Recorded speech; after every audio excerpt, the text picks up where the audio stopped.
से जोत जगाते चलो, प्रेम की गंगा बहाते चलो, प्रेम की गंगा बहाते चलो।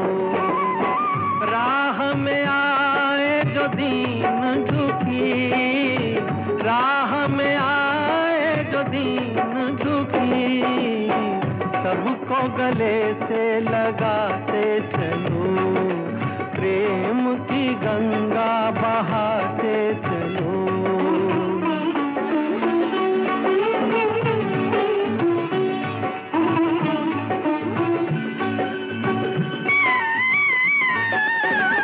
कौन है ऊंचा कौन है नीचा, सब में हो ही समाया।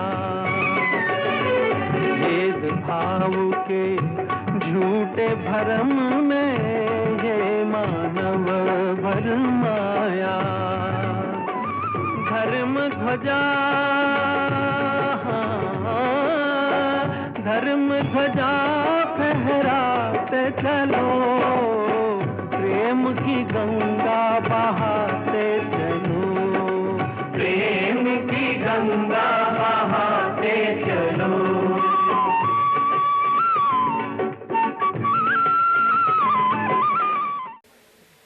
જય જિનેન્દ્ર, ટાઈમ થવા આવ્યો છે અને વિરલભાઈને પ્રોપર ટાઈમ નહીં આપે તો આપણે મનમાં અધૂરા રહી જશું કે આ કેમ થઈ ગયું આવું બધું. એટલે વી શુડ સ્ટાર્ટ એને 5 to 10 મિનિટ્સમાં.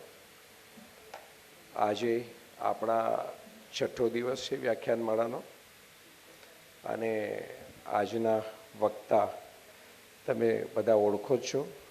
ખાલી વક્તા નથી વિરલભાઈ, હી ઇઝ ઓર્ગેનાઇઝિંગ ઇન ઘાટકોપરથી લઈને દાદર સુધીની અંદરના વ્યાખ્યાનમાળાના એના એવા ટચ, બધા સ્પીકરની સાથે પર્સનલાઇઝ રિલેશનશિપ્સ અને એના વર્ડ ઓફ ઓનરની ઉપર બધા સ્પીકર આ બધી જગ્યાએ જ્યાં જ્યાં વ્યાખ્યાનમાળા થાય છે, he is taking care of that.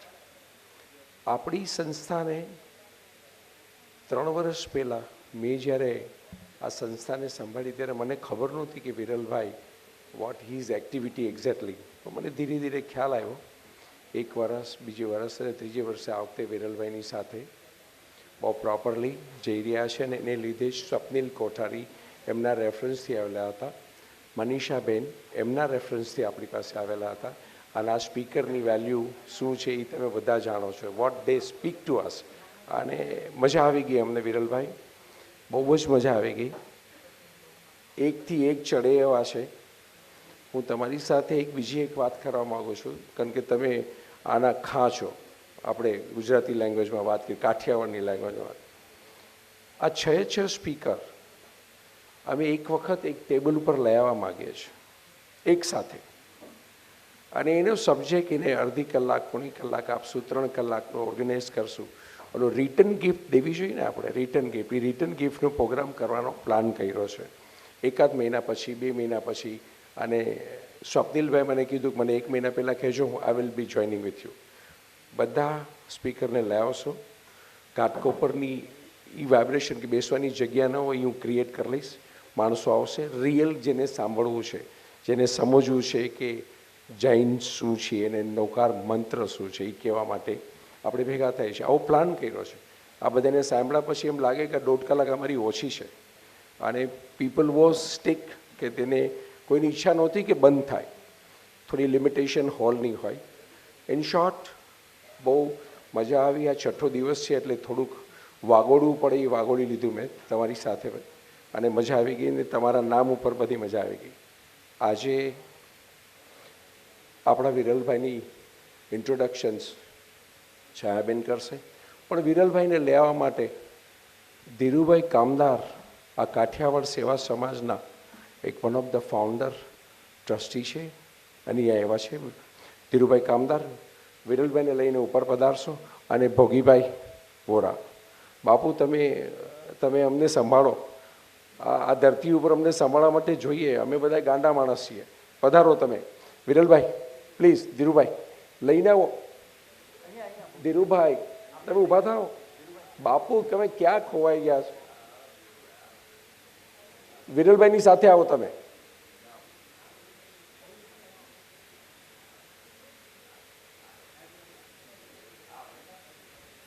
પધારો.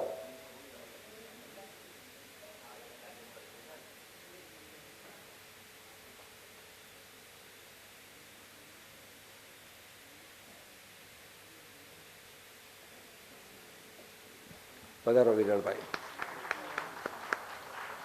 આવો.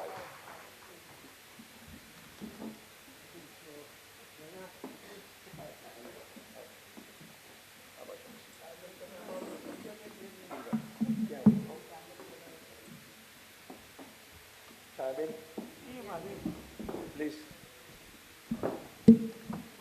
આપ સૌને જય જિનેન્દ્ર. કાઠિયાવાડ સેવા સમાજના વ્યાખ્યાનમાળાના આજે અંતિમ મણકામાં આપ સૌનું હાર્દિક સ્વાગત છે.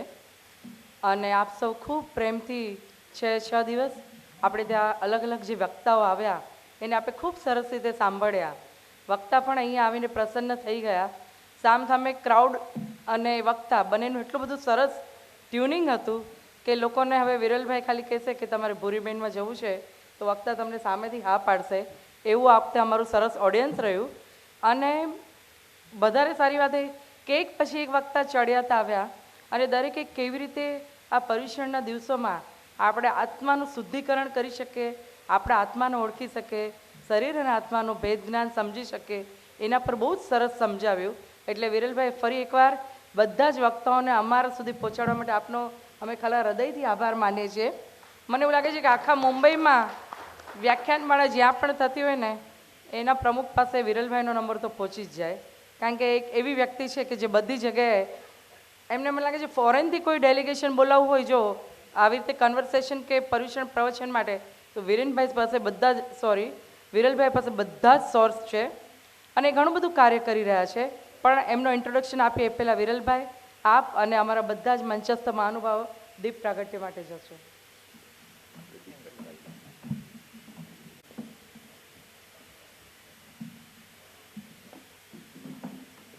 બોલાવું છું.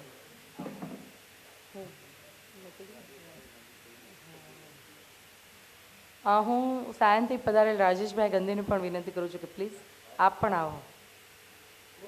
રાજેશભાઈ પ્લીઝ.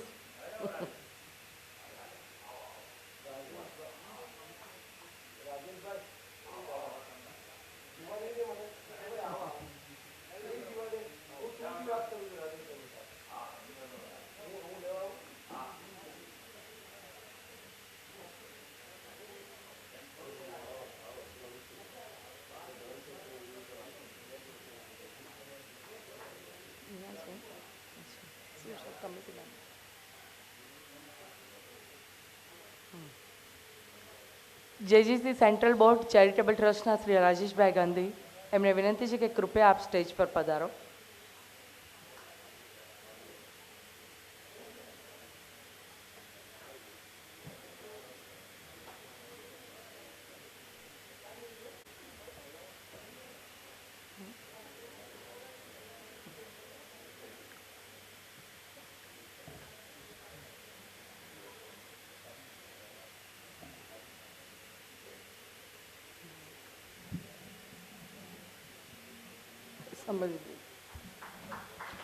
दादा एक मिनट इधर आना, माइक का सेटिंग कर दो. अरे आने दो नहीं, मेरा मुंह दिखता ही नहीं है माइक में. अरे थोड़ा ऐसे मुख की तरफ रखो पड़ता है, वीडियो में नहीं दिखता है.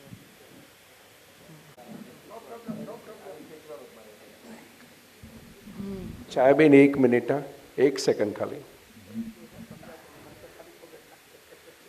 રાજેશભાઈ મારો દોસ્ત છે, 35 વર્ષથી અમે સાથે છીએ અને એ 35 વર્ષની હિસ્ટ્રી બહુ મોટી છે, અત્યારે કરવી નથી. અને આ આવીને બેસી જાય અને કોઈને ખબર ન પડે. આ અંચી કહેવાય તારી. આ ખોટો ધંધો છે. સાયનની અંદર ઘણી સંસ્થામાં છે, મોટા બિલ્ડર છે. મારે એની વાત અને સૌથી વધારે સારામાં નાનામાં નાની એની ઓળખાણ ચિમનભાઈ વોરાના જમાય છે. આનાથી વધારે બીજું કંઈ કેવું મારે કહેવાનું કંઈ નહીં ને. અને મારી દીકરીની નેબર છે. મારી દીકરી જે સાયન્સમાં છે એના નેબર છે, એટલે અમારે તો સંબંધની અંદર મલ્ટિપ્લિકેશન થયું છે. Thank you. Chhayaben please carry on. Rajeshbhai જ્યારે એન્ટ્રી લીધી ને ત્યારે જ મેં એમને નોટિસ કર્યા કે આમને સ્ટેજ પર બોલાવવાના છે. રાજેશભાઈ જ્યારે હોલમાં એન્ટ્રી લીધી ને ત્યારે જ મેં નોટિસ કરીને નક્કી કર્યું કે આમને સ્ટેજ પર બોલાવવાના છે. આપણે વિરલભાઈનું ઇન્ટ્રોડક્શન આપીએ અને આપણું વિરલભાઈનું વક્તવ્ય શરૂ કરીએ પહેલાં માત્ર 5 મિનિટ લેવી છે. હું કાઠિયાવાડ સેવા સમાજના દરેક કમિટી મેમ્બર્સને વિનંતી કરીશ કે આપ બધા સ્ટેજ પર આવી જાઓ. આ ઘણી જૂની સંસ્થા છે અને એનું ખૂબ સરસ કાર્ય ચાલી રહ્યું છે, પણ તમને ખબર છે કે સંસ્થામાં જો આપણે દીર્ઘદ્રષ્ટિ ન રાખીએ તો ઘણીવાર આપણે એવા પ્રોબ્લેમ સહન કરવા પડે છે.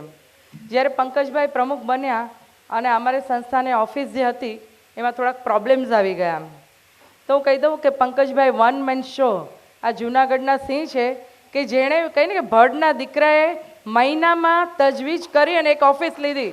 આજે ઘાટકોપરમાં કોઈ પણ સંસ્થાની ઓફિસ લેવી એકલા પંડે બહુ સહેલું નથી. ભલે સંસ્થાની થોડી એફડી હોય પણ તમારે કંઈ 25-50 લાખની એફડીમાં તમારી ઓફિસ એમ આવી ન જાય, તમારે ઘણા બધા પૈસા ભેગા કરવા પડે. એમનો રોટી પ્રોજેક્ટ તો એટલો બધો સુંદર રીતે ચાલી રહ્યો છે અને સ્પષ્ટ વક્તા છે. જે હોય મોઢા પર બધું જ ટ્રાન્સપરન્ટ, જ્યાં ક્યાંય પૈસા વાપર્યા કે ક્યાંથી પૈસા આવ્યા ટોટલી હિસાબ કિતાબ બધું પરફેક્ટ. અને એમણે ખૂબ સરસ ઓફિસ કરી છે.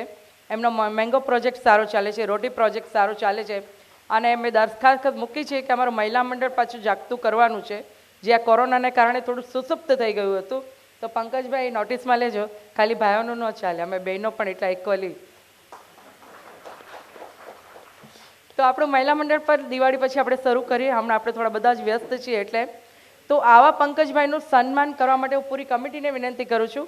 જો આ પ્રોગ્રામ એન્ડમાં પણ લઈ શકત, પણ મને ખબર છે એન્ડમાં તમને બધાને ભાગવાની ઉતાવળ હોય અને એન્ડમાં આપણે આપણા સ્પીકર જે આપણે 1 કલાક આટલું સરસ વક્તવ્ય આપશે, આપણે એનું સન્માન કરવા માટે બધા હાજર રહીશું અને પછી હું તમારો વધારે ટાઈમ નહીં લઉં. તો હવે પ્લીઝ બધા જ ઊભા થઈ જાઓ. સ્ટેજ પરથી પણ અને કમિટીવાળા બધા આવી ગયા છે. યસ યસ, મહિલાઓ પણ આવી શકે છે. પંકજભાઈ પાસે પછી હા ચાંદનીબેન તમે આવો, તમારી સાથે પ્રતિભાબેન ને બધા યસ લાઇનમાં જ બેઠા છો. રશ્મિબેનથી શરૂ કરીને Sarayuben please please come on the stage. અરે આવો ને.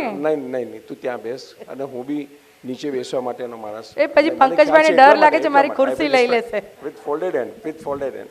શું છે તમે મને કીધું સર માથા ઉપર, આ સંસ્થાને હજી ઘણી આગળ લઈ જવાની. કાઠિયાવાડની વાડી બને ને ત્યારે તમે મારું સન્માન કરજો. આ સન્માનમાં કાંઈ દમ નથી. Sorry to say that, I mean it. અને મારી બાજુમાં કાંઈ ગાંડો થોડો થઈ ગયો હું રાજુને ઉપર બોલાવું કાંઈ. Raju I mean it. Raju કીધું મેં તને ગામ વચ્ચે.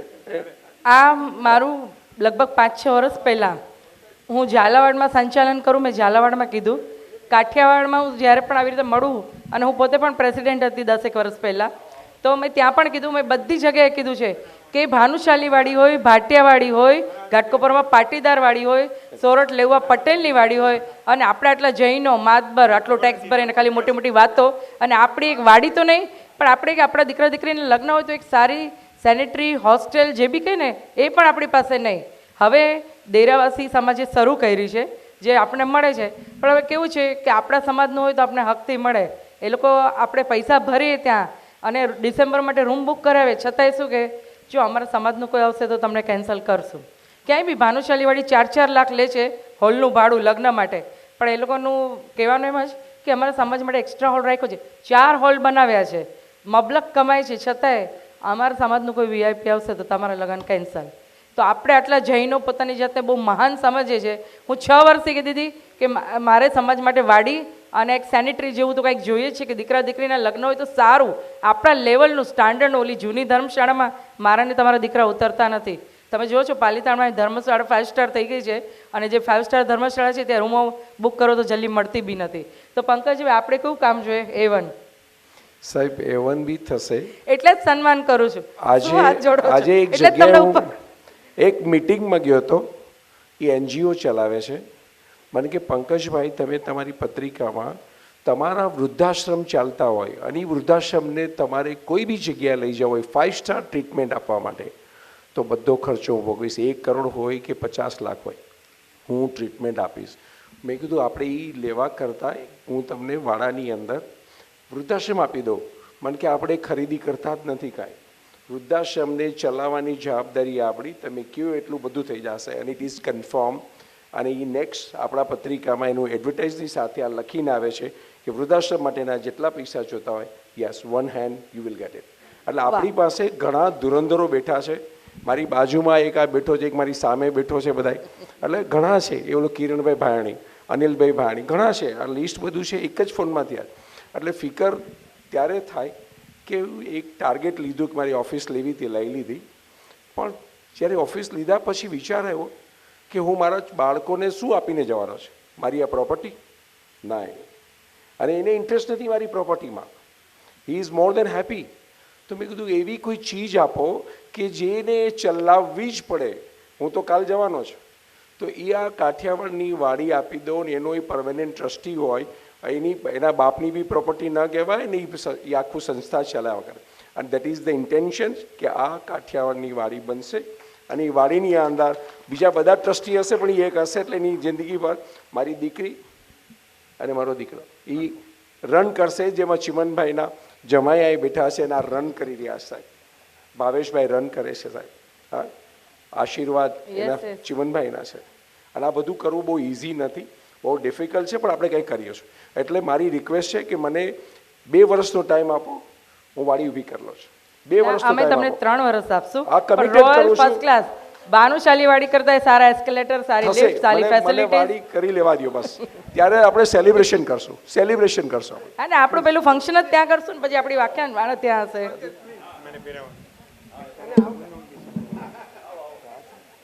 પંકજભાઈ પ્લીઝ, આ મારી અને મહેશભાઈ તમે ઉપર આવો તો વધારે સારું લાગશે. પ્લીઝ, તમે એમની સાથે એવરીડે કામ કરો છો. અમે લોકો મહિનામાં 1-2 વાર મળીએ છીએ, પણ તમે એવરીડે.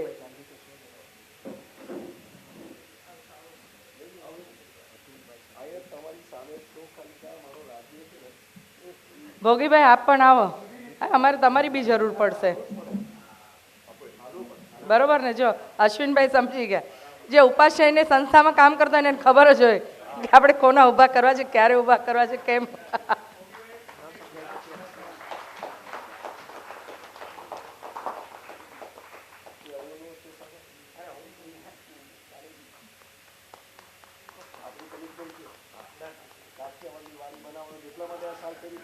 આ કાઠિયાવાડની વાડીના 2 હોલના લાભાર્થી તો મને સ્ટેજ પર જ દેખાય છે અત્યારના. સાથે એક જ ગમે ત્યારે બોલાવે એનું હાજર થઈ જાઉં. રાજેશભાઈ, હું છે ને 10 વર્ષથી ઘાટકોપર ઝાલાવાડ સભાના એન્યુઅલ ફંક્શનનું સંચાલન કરું છું. તો અમારે ઘાટકોપરમાં કોઈ ભેદ જ નથી. એકવાર પૈસા માંગે એટલે સુરેશભાઈ સહાય આપવા જ પડે. ચોક્કસ વાત છે તમારી. પણ એમને જે વાત કરી પંકજભાઈ ઘટાણી, એ પોતે જ એટલા ધુરંધર છે કે એની આજુબાજુ આખું સર્કલ ધુરંધરોનું છે. એટલે જ્યારે બી હાકલ કરે, શરૂઆત પોતાનાથી કરે તો બીજા બધા જ આપે. 100% ડિમાન્ડ પૂરી થઈ જાય. જ્યારે બી તમે શરૂઆત કરો ને ઘરમાંથી, ત્યારે આજુબાજુનું સર્કલ ઊભું જ હોય છે. કારણ કે કોઈ કામ કરવાવાળું નથી મળતું. ડોનેશન ચોક્કસ તમને મળી જશે, ચોક્કસ. તમારે હાથ લાંબો નહીં કરવો પડે ક્યાંય પણ. તમે કામ કરો. જેમ એમને કીધું આ SNDT કોલેજ અહીંયાની, એમ અમારી SNDT કોલેજના અતુલભાઈ સંઘવી જે નીચે બેઠા છે, જે અમારા ટ્રેઝરર છે SNDT કોલેજના, લાયન તારાચંદ બાપા હોસ્પિટલના. એટલે અને પૈસા એમ નામ આવે છે, 1 પણ રૂપિયો માંગ્યા વગર. બરાબર અતુલભાઈ? 1 પણ રૂપિયો માંગ્યા વગર એમ નામ લોકો કરોડ રૂપિયા, 2 કરોડ અને 5 કરોડ આપી જાય છે. સાચી વાત. 2-5 લાખની વાત નથી કરતો. વિલમાં લખીને જાય છે કે મારા પછી મારું કોઈ નથી, તો મારા આ ઘર અને મારા જે બી પૈસા છે, કરોડ, 1.5 કરોડ, 2 કરોડ સીધા આવી જાય છે. અને this is what is happen twice thrice. એવું નથી કે એક જ વાર બન્યું છે. So this is what happen. અને એને જે કીધું કે તમે શું રાખીને જશો, જે પણ અહીંયા આપો ને એ ઉપર વ્યાજ સાથે ઉપર મળશે. સો આઈ રિક્વેસ્ટ એવરીવન કે આપણા છેલ્લા વર્ષો હોય ત્યારે બધું આપી દેવાનું, એવું નક્કી કરજો. જે તમે અહીંયા કમાશો ને એ જ ઉપર મળશે. બરાબર? Thank you. હવે હા, આપણે વધારે સમય નહીં લઈએ. અને વિરેલભાઈ એકચ્યુઅલી આ સમય નથી લીધો, થોડું ઇન્વેસ્ટ કર્યું છે. અને અમારી એવી ઈચ્છા હતી કે તમે જ્યારે બોલવાનું શરૂ કરો ત્યારે બધા લગભગ એટલા માટે. તો હવે વિરેલભાઈનો ઇન્ટ્રોડક્શન આપતા હું એટલું જ કહીશ કે લગભગ હી હિમસેલ્ફ ઇઝ અ બિઝનેસમેન, પણ છતાંય આપણે ત્યાં એવા જ વક્તા આવે છે જે બિઝનેસમેન હોય, સાથે સાથે એને સોશિયલ એક્ટિવિટીમાં ખૂબ જ રસ હોય અને તન મન અને ધનથી એ લોકો સંસ્થાઓ માટે કાર્ય કરતા હોય. તેઓ જૈન સોશિયલ ગ્રુપ સાયણના 7 વર્ષ સુધી સેક્રેટરી, 5 વર્ષ સુધી વાઇસ પ્રેસિડેન્ટ અને 2 વર્ષ સુધી પ્રેસિડેન્ટ રહી ચૂક્યા છે. જૈન ધર્મના મેગેઝિન મહેકના સહસંપાદક તરીકે રહી ચૂક્યા છે. ઘણા બધા એનજીઓ સાથે સંકળાયેલા છે. સમાજ સેવામાં એ હંમેશા કાર્યરત હોય છે. વર્તમાનપત્રમાં પણ તેઓશ્રીના લેખ અવારનવાર આવતા હોય છે અને ભગવાન મહાવીરનો સંદેશ આ વિષયની જે નિબંધ સ્પર્ધા હતી એમાં 2200 સ્પર્ધકોમાં એમને પહેલું ઇનામ મેળવેલ છે. એવો ભગવાન મહાવીરના પંચ મહાવ્રત પર આ ટોપિક પર આજે એનું વક્તવ્ય છે.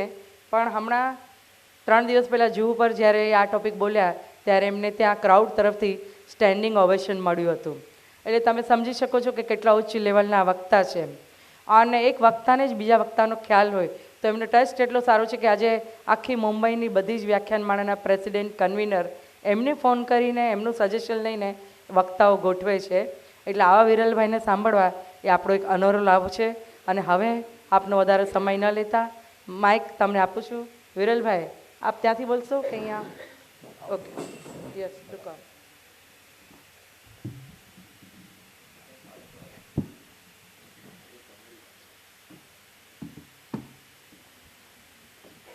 કાઠિયાવાડી સેવા સમાજના પ્રમુખ પંકજભાઈ ગાંઠાણી, છાયાબેન કોટીચા અને બાકી સર્વે હોદ્દેદારો, આપ સર્વે શ્રોતાગણ અને ખાસ તો મારા સાયન માટુંગાથી મારા ખાસ મિત્રો જેટલા આવ્યા છે તે બધાનો જ હું આવકાર આપું છું. અને એમાં સૌથી વિશેષ મેં પંકજભાઈની પરમિશન લઈ લીધી છે કે સન્ડે ફ્રેન્ડ્સના મારા મિત્રો અહીંયા આવ્યા છે અને 40 વર્ષથી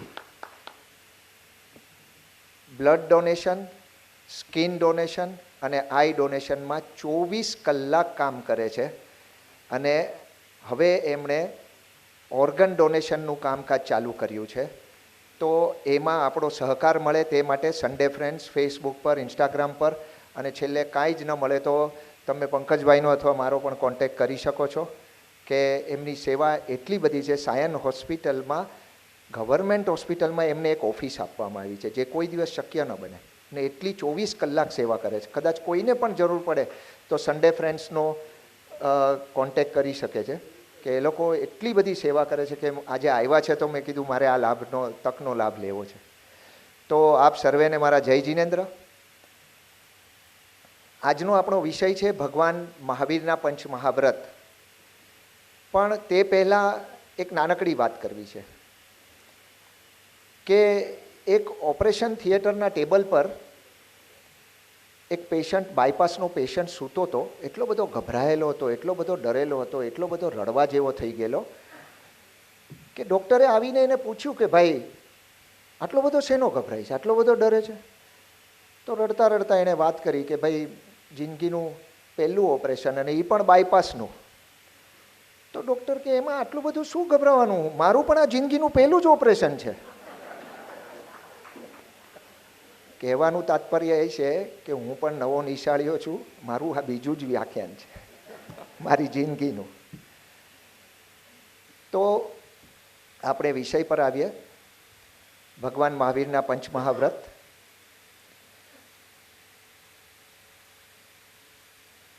પર્વતોમાં હિમાલય અને હિમગીરીમાં ગૌરી શંકર, તેવી જ રીતે વ્યક્તિત્વમાં મહાવીર. તળેટીમાં ઊભા રહીને પર્વતની ટોચને જોઈ તો શકાય, પણ ત્યાં સુધી પહોંચવા માટે પગદંડી જોઈએ. તેવી જ રીતે મહાવીરના હૃદય દ્વાર સુધી પહોંચવા માટે પગદંડી જોઈએ. અને તે પગદંડી એટલે આ પંચ મહાવ્રત: અહિંસા, અપરિગ્રહ, અકામ, અચૌર્ય અને અપ્રમાદ.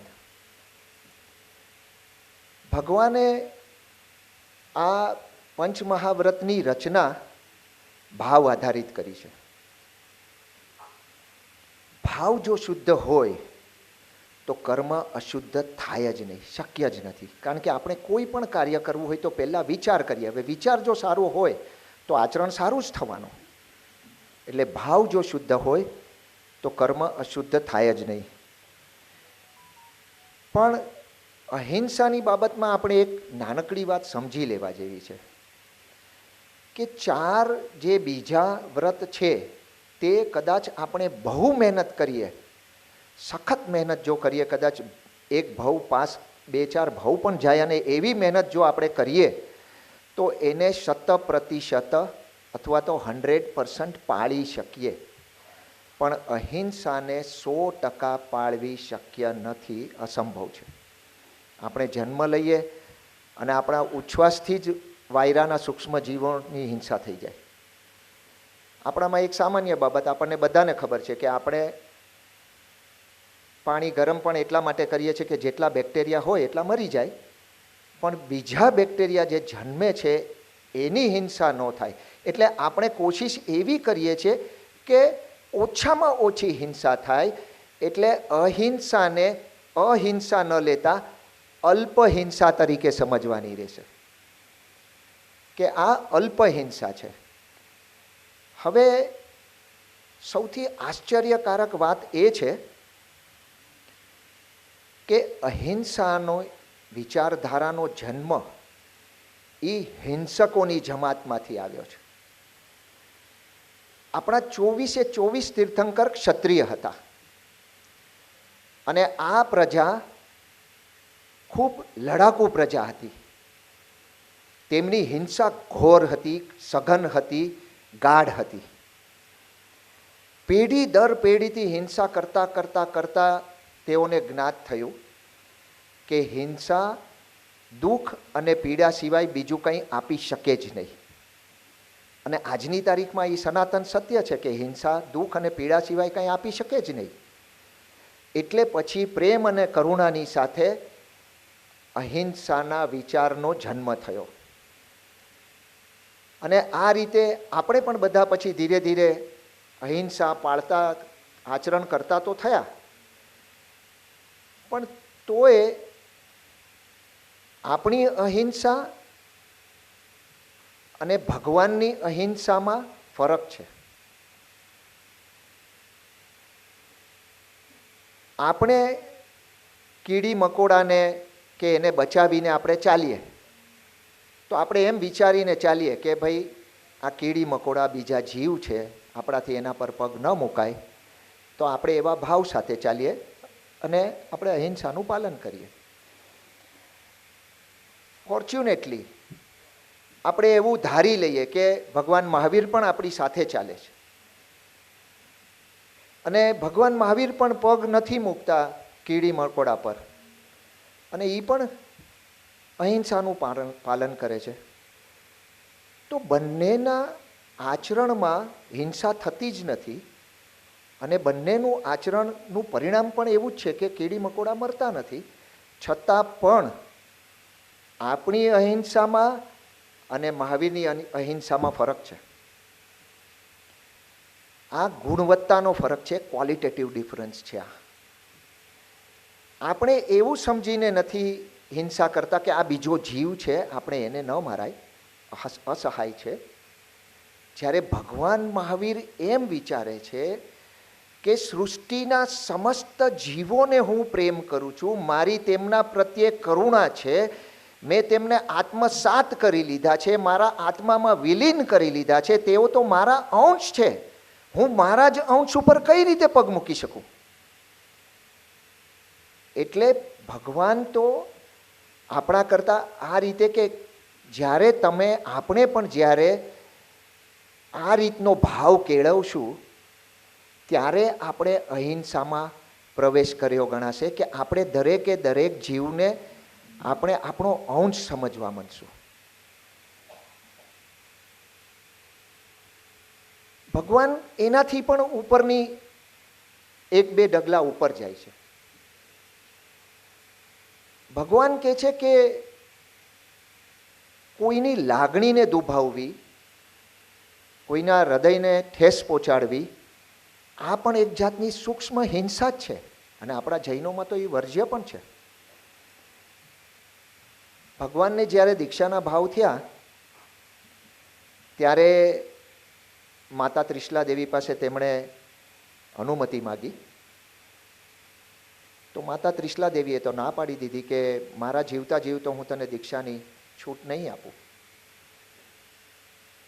તો ભગવાને તો કોઈ ચર્ચા નહીં, આર્ગ્યુમેન્ટ નહીં, સમજાવવાની કોશિશ નહીં, કાંઈ જ નહીં કર્યું. એ પોતાના રોજિંદા વ્યવહારમાં પરોવાઈ ગયા. તો આપણને એમ થાય કે આવા દીક્ષાના કેવા ભાવ કે માને સમજાવવાની પણ કોશિશ, પણ આપણામાં અને ભગવાનમાં આટલો ફરક છે. ભગવાને એમ વિચાર્યું કે જે દીક્ષાના મૂળમાં મેં મારી માતાના હૃદયને દુભાવ્યું હોય તો હું ક્યાં મોક્ષ પામવાનો?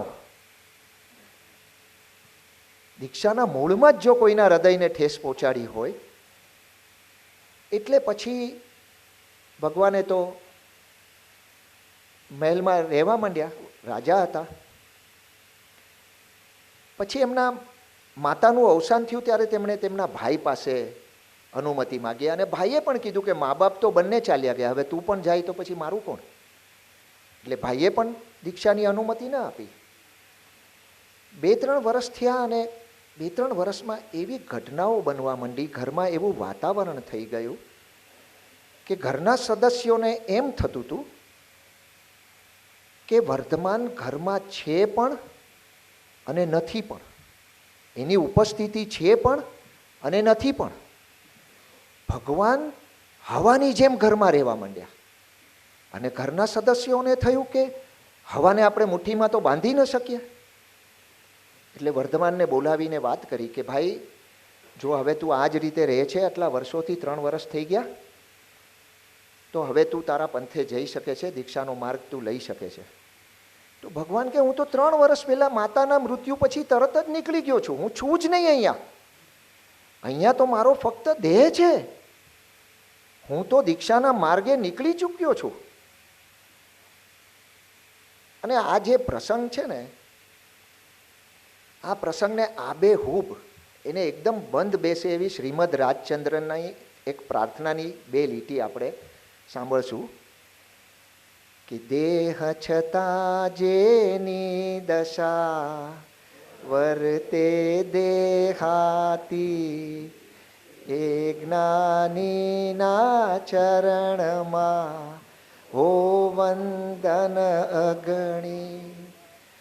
દેહ છતાં જેની દશા વર્તે દેહાતીત, એવી રીતે વર્તે છે કે જાણે પોતે છે જ નહીં અહીંયા. અને ભગવાને ઘરની ભાઈઓની ને ભાભીની આજ્ઞા લઈ અને તેમણે દીક્ષા પ્રતિ પ્રયાણ કર્યું. આપણે પણ હવે પ્રયાણ કરીએ બીજી ટૂંક ઉપર, અને તે છે અપરિગ્રહ.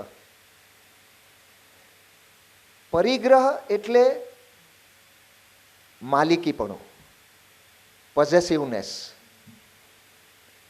અને અપરિગ્રહ એટલે આપણી સ્થૂળ ભાષામાં આપણે એમ કહીએ છીએ કે સંયમ લેવો કે છોડવું. હવે આપણે જે સંયમ લઈએ છીએ એમાં લગભગ એવું બની શકે કે ગમે છે પણ છોડું છું, ઈચ્છા છે પણ છોડું છું, ભાવે છે પણ છોડું છું. તો ભગવાનને આ સંયમ માન્ય નથી, ભગવાનને આ અપરિગ્રહ માન્ય નથી. ભગવાન કહે છે કે જેનો તું સંયમ લે એનું અસ્તિત્વ જ તારા માટે ન હોવું જોઈએ. જ્યારે અસ્તિત્વ જ ન હોય તો આપણે એવો જો સંયમ લીધો હોય કે ભાવે છે પણ છોડું છું, તો એવા સંયમમાં કોઈ જીવનની નબળી પડે, લપસી પડવાની શક્યતા રહે. આપણે આપણા કોઈ મિત્રના ઘરે જમવા જઈએ અને આપણને જોઈને ખુશ થઈ જાય ને કે તને જે પેલી બંગોલી મીઠાઈ બહુ ભાવે છે ને, કાલે જ મારો ભાઈ કેલકટાથી આવતો તો મેં એને કીધું કે ત્યાંથી તું લેતો આવ. એરપોર્ટ પર પહોંચી ગયો છો તો એરપોર્ટથી લઈ લે, પણ લઈને જ આવજે. ને સારું થયું તું આજે આવી ગયો. તો તમે કહો કે અઠવાડિયા પહેલાં જ મેં નક્કી કર્યું છે કે આ મીઠાઈ બહુ ભાવે છે ને એટલે છોડવી છે, તો એ કે અરે એમ હોતા હશે, મેં મારા ભાઈ પાસે મંગાવી અને ખાસ કેલકટાથી આવી ઓથેન્ટિક સ્વાદ છે એનો, અને તું આજે ના પાડે કાલથી બાધા લેજે. હવે મીઠાઈ સામે છે, મોઢામાં પાણી આવે છે, મિત્રનો આગ્રહ છે, તો આપણને એમ થાય કે આજે ખાઈ લ્યો કાલથી બાધા. લગભગ આપણી સાથે એવું થયું હશે બધા સાથે. તો ભગવાનને આવો સંયમ માન્ય નથી. ભગવાન કહે છે કે તારા માટે આ મીઠાઈનું કે કોઈ પણ જેનો સંયમ લીધો, જો એનું અસ્તિત્વ જ તારા માટે ન હોય તો પછી આ સંયમ સંશય મુક્ત થઈ જાય, જેમાં તમને કોઈ શંકા ન હોય કે એ ક્યારેક તૂટી જશે. આ હોલમાં જેટલી વ્યક્તિઓ બેઠી છે એમાંની હું દાવાપૂર્વક કહી શકું છું કે એમાંનું એક પણ જણ માંસાહારી નથી. તો આપણે કોઈ દિવસ એવી જાણવાની કોશિશ કરી કે આ માંસાહાર કેમ બને છે, એનો રંગ કેવો, એનો સ્વાદ કેવો, એની સુગંધ કેવી, અને કેવી રીતે મસાલા નાખે, શું છે, આપણે કાંઈ જ જાણીએ છીએ? આપણે એ જે ગલીમાં જવું નથી, એનો એડ્રેસ પૂછતા જ નથી. આપણા માટે એનું અસ્તિત્વ જ નથી. તો જ્યારે આવો ભાવ આવી જાય ત્યારે આપણે સંશય મુક્ત થઈ ગયા અને આપણે અપરિગ્રહમાં પ્રવેશ કર્યો. તો ભગવાન આવા ભાવની વાત કરે છે. ભગવાન તો એમાં એમ પણ કહે છે કે તમારે લોભ, મોહ, માયા, કામના, ઈચ્છા, ડિઝાયર આ બધાનો અપરિગ્રહ લેવાનો છે. ફક્ત વસ્તુ અને વ્યક્તિનો અપરિગ્રહ નથી લેવાનો. અને એક જીવનનું એક સત્ય આજે મારે દરેકની સામે જાહેર કરવું છે કે જેનો પણ આપણે પરિગ્રહ લઈએ છીએ ને, જેના માલિક બનીએ છીએ ને, તે જ ક્ષણે આપણે તેના ગુલામ પણ બની જઈએ છીએ. જે પણ ક્ષણે તમે કોઈ પણ ચીજ, તમે એમ કહો મેં બંગલો લીધો, મેં ગાડી લીધી, કે મેં ઘર લીધું, કે કોઈ પણ ચીજ તમે લો, જે ક્ષણે તમે તેના માલિક બનો છો તે જ ક્ષણે તમે એના ગુલામ બનો છો. અહીંયા બેસેલ દરેક વ્યક્તિ એક દ્રશ્ય પોતાની સામે લાવવાનું છે. એક માણસ એક ગાયને એના ગળામાં દોરડું નાખી અને દોરડાનો છેડો પોતાના હાથમાં રાખી અને તમારી સામે આવે છે. આ દ્રશ્ય તમારે લાવવાનું છે. તમે સામે જઈ રહ્યા છો ને તમે એમ વિચારો છો કે આ માણસ આ ગાયનો માલિક છે, અને ઇટ્સ બટ નેચરલ, આપણે એમ જ વિચારીએ. હવે કટ ટુ સીન બીજો. પેલી ગાય પેલા માણસના હાથમાંથી દોરડું છોડાવી અને એટલી ભાગે છે કે પેલો માણસ એની પાછળ હાંફળો ફાંફળો હાંફતો અને એકદમ પરસેવે રેબ જેબ એની પાછળ દોડે છે. તો હવે માલિક કોણ છે? જે ક્ષણે તે ગાયને માલિક બન્યો તે જ ક્ષણે આ માણસ એનો ગુલામ બની ગયો. આપણે આખી રાત એર કન્ડિશનર રૂમમાં ઠંડી હવા ખાતા ખાતા સૂઈએ અને એક દિવસ એર કન્ડિશનર બગડે અને સવારના આપણે ઉઠીએ કે આજે આખી રાત ઊંઘ ના આવી, ત્યારે સમજી લેજો કે તમે એર કન્ડિશનરના ગુલામ છો.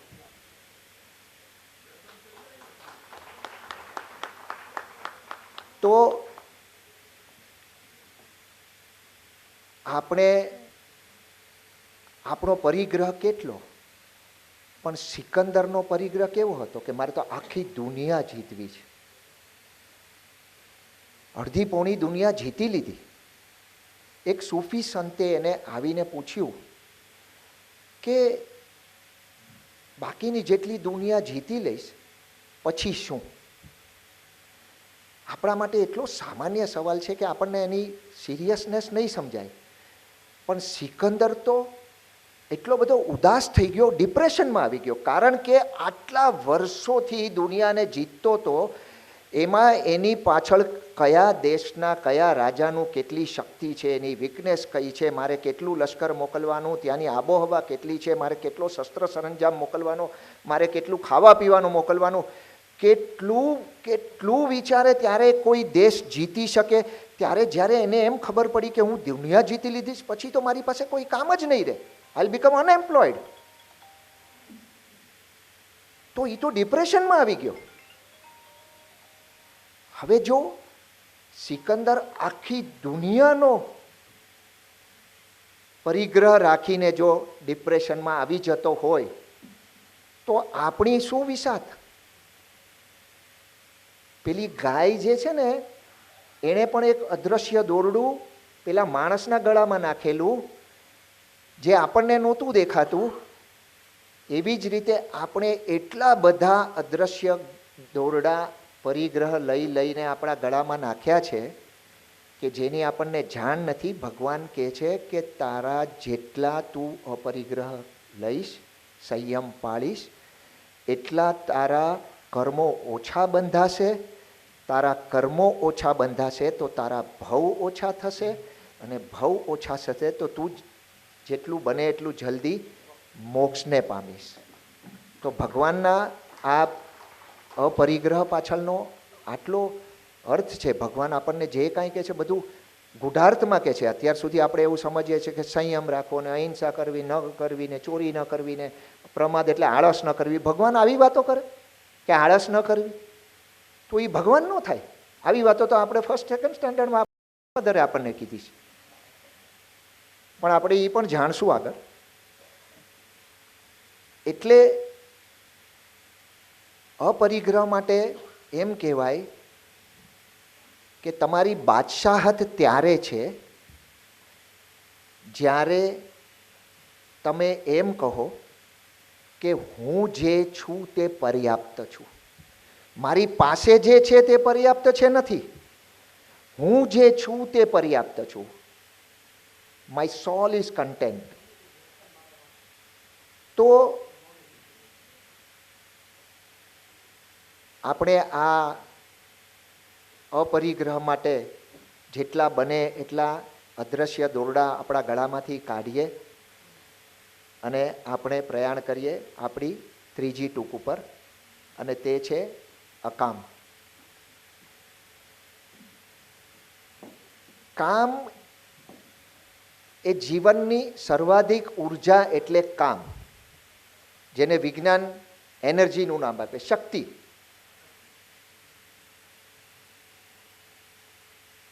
આપણે છે ને સતત ઉર્જાનો વ્યય કરતા હોઈએ છીએ બહારની તરફ. આપણી ઈચ્છાઓ સંતોષવા, આપણી કામનાઓ સંતોષવા, આપણી વાસનાઓ સંતોષવા આપણે કામનો વ્યય બહારની તરફ કરતા હોઈએ છીએ. અને આ વ્યય આપણે આખી જીવન કરતા હોઈએ છીએ. એટલે જ આપણે જ્યારે મૃત્યુ આવે ત્યારે આપણે ઈચ્છાથી ભરપૂર અને ઉર્જાથી ખાલી હોઈએ છીએ. ભગવાન કહે છે કે દિશા બદલ અને મોક્ષને પામ. તમારે કામ ઉર્જા એને તમારે અંદરની તરફ વાળવાની છે. કેવી રીતે વાળવાની છે, શું કરવાનું છે, આપણે બધું જ જાણશું. આપણે જ્યારે એટલી બધી ઉર્જા આપણે વ્યય કરી નાખીએ છીએ કે આપણું મૃત્યુ છે ને એ પીડામય હોય છે, દુઃખદાયક હોય છે. જ્યારે કે ખરેખર તો આપણે જો કામ ઉર્જા અંદરની તરફ જો વહેવા માંડે તો આપણું મૃત્યુ સૌંદર્ય બની જાય, ઉત્સવ બની જાય. જેમ કબીરે વાત કરી છે ને, જ્યો કી ત્યો ધરી દીની ચદરિયા. આપણે કબીરે એમ કીધું છે કે ભગવાન હું તારી પાસે આવું છું તો મને તે જે ચાદર આપેલી, મને તે જે આત્મા આપેલો, એવી જ્યો કી ત્યો, જેવી છે એવી હું તને પાછી આપું છું. આપણે ભગવાન પાસે જઈએ તો આપણે એટલા બધા ઉર્જાથી આપણે એટલી બધી વાપરી નાખી હોય કે આપણે ખાલી કારતૂસ જેવા થઈ જઈએ. અને એવા નિર્માલ્ય અને આપણે એમને મળવા જઈએ ત્યારે આપણે કોઈને પણ એવા મળવા જઈએ તો કોઈને ગમે કે તમે નિર્માલ્ય હોય, તમારામાં નબળા હો ને તમે કોઈ તમારા ચહેરા પર સ્મિત ન હોય, અને એવા કોઈને ગમે? પણ આપણે એટલી બધી ઉર્જાનો વ્યય કરીએ છીએ આપણી ઈચ્છાઓ પાછળ, કામનાઓ પાછળ, કે આપણે પછી મૃત્યુ વખતે એવા જ હોઈએ છીએ. આપણે આપણી ઉર્જાને અંદર તરફ લીધી જ નથી. ઓશો રજનીશના ફાધર બીમાર હતા અને ઓશો એમને 2 વાર માટે મળવા ગયેલા. પહેલી વાર જ્યારે મળવા ગયા ત્યારે તેમના ફાધર ખૂબ જ પીડામાં હતા, દુઃખમાં હતા, આંખ પણ ખોલી નહોતા શકતા. ઓશો એમની પાસે બેઠા, એમના માથા પર હાથ ફેરવ્યો, હાથ પર હાથ પસરાવ્યો, પણ એમના ફાધરે કોઈ જાજો રિસ્પોન્સ આપ્યો નહીં. અને પછી ડૉક્ટરને મળ્યા તો ડૉક્ટરે કીધું કે કિડની લીવર અમારા એક્સપેક્ટેશન જેવું ફંક્શન નથી કરતા, blood pressure is fluctuating, diabetes is very high. તો ઓશો તો આશ્રમમાં ગયા. 15-20 દિવસ રહીને ઓશો ફરીવાર એમના ફાધરને મળવા આવ્યા. ત્યારે એમના ફાધર પર, એમના ચહેરા પર સ્મિત હતું, એમના ચહેરા પર તેજ હતું. અને પાસે બેઠા ઓશોના ફાધરે ઓશોને પગે લાગ્યા, કારણ કે ઓશોના ફાધર, મધર, એમના ભાઈ બધા ઓશોના શિષ્ય હતા. તો એમને પગે લાગ્યા. ઓશોએ માથા પર હાથ ફેરવ્યો, ધીમા અવાજે વાતો પણ કરી. થોડી વાર બેસીને ડૉક્ટર પાસે ગયા. ડૉક્ટરે કીધું કે બ્લડ પ્રેશર અને ડાયાબિટીસ તો કંટ્રોલમાં છે અને કિડની લીવર બંને સેટિસ્ફેક્ટરીલી ફંક્શન કરે છે. હવે આપણે જો હોઈએ તો એમ વિચારીએ કે 2-3 દિવસમાં ડિસ્ચાર્જ આપશે. નેચરલી આપણે એવું જ વિચારીએ. ત્યારે ઓશોએ ડૉક્ટરને કીધું, this is a time to go. અત્યારના એ ઉર્જાથી ભરપૂર છે, ખુશ છે. જ્યારે એમનો આત્મા આવી પરિસ્થિતિમાં ભગવાનને મળશે તો એવી પરિસ્થિતિ આપણે ઈચ્છીએ છીએ. This is a time to go. અને ખરેખર એમના ફાધર તે જ દિવસે રાતના એક્સપાયર થઈ ગયા. તો આ ઉર્જાને વ્યય કઈ રીતે થતાં અટકાવવું, તો એના માટે આપણને ભગવાન ઉપાય આપે છે કે વર્તમાનમાં જીવ, બી ઇન પ્રેઝન્ટ. આપણે ઘણી બધી ઉર્જા આપણા ભૂતકાળ માટે અને આપણા ભવિષ્યકાળ માટે આપણે વાપરી નાખતા હોઈએ છીએ. ભૂતકાળ એ આપણી ભૂલોનો, આપણી સ્મૃતિઓનો, આપણી યાદોનો સમૂહ છે. અને ભવિષ્યકાળ એ આપણી ઈચ્છાઓનો, આપણી કામનાઓનો, આપણી વાસનાઓનો, આપણી યોજનાઓનો સમૂહ છે. આપણી યાદોમાં, ભૂતકાળની આપણી યાદોમાં કોઈ સારી યાદો હોય, કોઈ ખરાબ યાદો હોય, જેમાં આપણને ખૂબ તકલીફ પડી હોય, કોઈમાં કોઈ આપણે એવા નુકસાન કર્યા હોય, એવું પણ બન્યું હોય, જે આપણે ભૂલો કરી હોય, એમાં આપણે તસ્સુ ભાર પણ ફરક કરી શકવાના છીએ ખરા? ખુશીની યાદો ખુશી વધારી નથી શકવાના, ને નુકસાનવાળી કોઈ પણ આપણી ભૂલો હશે તો એનું નુકસાન થઈ જ ગયું છે આપણને. આપણે એને થોડું, કારણ કે નુકસાન થયું ત્યારે તો ખબર પડી કે એવી ભૂલ હતી. બાકી તો તમે ભૂલ કરવા માટે તો નહોતી કરી ને, કે નક્કી કરીને કે મારે ભૂલ જ કરવી છે. તો એમાં પણ આપણે કાંઈ બદલી નથી શકવાના. અને ભવિષ્યની યોજનાઓ ને ભવિષ્યની કામનાઓને, વાસનાઓને સંતોષવા માટે આપણે એટલી બધી ઉર્જાનો વ્યય કરીએ છીએ કે જે પણ 100% આપણે જે રીતે ધારણા કરી હોય એવું જ જીવન બને છે ખરું? આપણે સંસારી છીએ, આપણે આપણી ઉર્જાનો વ્યય કરવાનો હોય, પણ આપણે જરૂરિયાત કરતાં એટલી બધી ઉર્જાનો વ્યય કરી નાખીએ છીએ કે દિવસને અંતે જે ઉર્જા બચે ને એનો પણ આપણને ભાર લાગે, અને એ ઉર્જા પણ આપણે ફેંકી દેવા માટે તલપાપડ હોઈએ. એટલે આપણે યૌન સંબંધમાં અને મૈથુનમાં એ ઉર્જાનો વાપરી નાખીએ અને પછી આપણે એમ કહીએ કે ઓ આઈ એમ ફિલિંગ રિલેક્સ્ડ. આપણે આવું ફીલ કરીએ છીએ. અને એમાં જે આનંદ આવે છે એ એવો આનંદ છે કે આપણને એ વધુને વધુ એની ઈચ્છા થાય આપણે, એટલે એને વધુને વધુ રિપીટેશન કરીએ છીએ અને આપણે ઉર્જાનો વ્યય કરતા જઈએ છીએ. ભગવાન કહે છે કે તું વર્તમાનમાં જો વ્યવસ્થિત જીવતો હશે, બી ઇન પ્રેઝન્ટ, તો તારે લગભગ ભવિષ્યની ચિંતા કરવી નહીં પડે. બાકી તો પછી કર્મોનો સિદ્ધાંત લાગુ પડે. પણ તમે વર્તમાનમાં જ જો તમારી સ્થિતિ મજબૂત કરી હોય, તમારી યોજનાઓ બનાવી હોય, તમે વર્તમાનમાં જ કરી હોય, તો ભવિષ્ય માટે પણ તમારે એટલી બધી ઉર્જાનો વ્યય કરવાની જરૂર નથી. હવે જે ઉર્જા, ધારો કે આપણે વ્યય ન કર્યો અને ઉર્જા બચી અને આપણે એને અંદરની તરફ, જેટલી બચી એટલી આપણી પાસે જ છે, જે અંદરની તરફ વાળવાની છે, એના માટે ભગવાન આપણને હવે એને દિશા આપવાની છે. એ ઉર્જાને આપણે કઈ રીતે વાપરવાની છે. કારણ કે ઉર્જા, એનર્જી એક એવી વસ્તુ છે જેને સંગ્રહી રાખો તો એનો વિસ્ફોટ થાય. તો તમારે તો એને ઉર્જાને કાંઈ તો દિશા આપવાની છે અથવા એને કન્વર્ટ કરવાની છે બીજા કોઈ ફોર્મમાં. તો આ ઉર્જા માટે આપણે અંદરની તરફ લેવા માટે આપણે ભગવાન કહે છે કે બી ક્રિએટિવ, સર્જનાત્મક બનો. અને આપણે બધા એક વસ્તુ કબૂલ કરશું કે જ્યારે આપણે કોઈ પણ સ્વાર્થ વગરની કોઈ પણ એવી ક્રિયા આપણને આવડતી હોય કે ન આવડતી હોય, દાખલો આપી દઉં, ચાલો આપણે બાથરૂમમાં આપણને રાગનું ભાન નથી, આપણને શબ્દો નથી ખબર ગીતના, આપણો અવાજ પણ સારો નથી, અને છતાં પણ આપણે શારની નીચે બહુ સરસ ગાઈએ છીએ, કોઈની પણ તમારા રાખ્યા વગર, કે કોઈ સાંભળે છે નથી સાંભળતું, બહાર શું થાય છે આપણને કાંઈ નથી, બટ વી આર એન્જોઈંગ. આ છે તમે ઉર્જાને અંદરની તરફ લઈ જઈ રહ્યા છો, તમારો આત્મા આનંદમાં છે. તમે કોઈ સન્મુખાનંદ હોલમાં ગીત સાંભળો, બહુ સરસ કોઈ લેડી ગાતી હોય, તમે આજુબાજુનું ભાન ભૂલીને ડોક હલાવવા માંડો, તમારા હાથ તમારા થાઈ પર આમ થપથપવા માંડે, અને તમે આ બધો અનુભવ આપણે કરેલો છે. તો ત્યારે શું થાય છે? શું સામેવાળી આપણે એમ કહીએ કે ગાયન એટલું સરસ ગાયું ને કે મારા હૃદયને સ્પર્શી ગયું. શું હૃદયને શું સ્પર્શી ગયું એટલે શું? એણે કંઈ આમ ગાયન ટુકડો ફેંકેલો તમારા પર? જ્યારે એના શબ્દો તમારા કાનમાં પડ્યા, તમને આનંદ આવવા માંડ્યો. એ આનંદ એટલા માટે આવવા માંડ્યો કારણ કે ઉર્જા અંદરની તરફ તમારા હૃદયને, તમારા આત્માને પુષ્ટ કરવા માંડ્યો. એ જે તમને આનંદ થયો એટલે તમને એમ થયું કે હા હા મારા હૃદયને સ્પર્શી ગયું.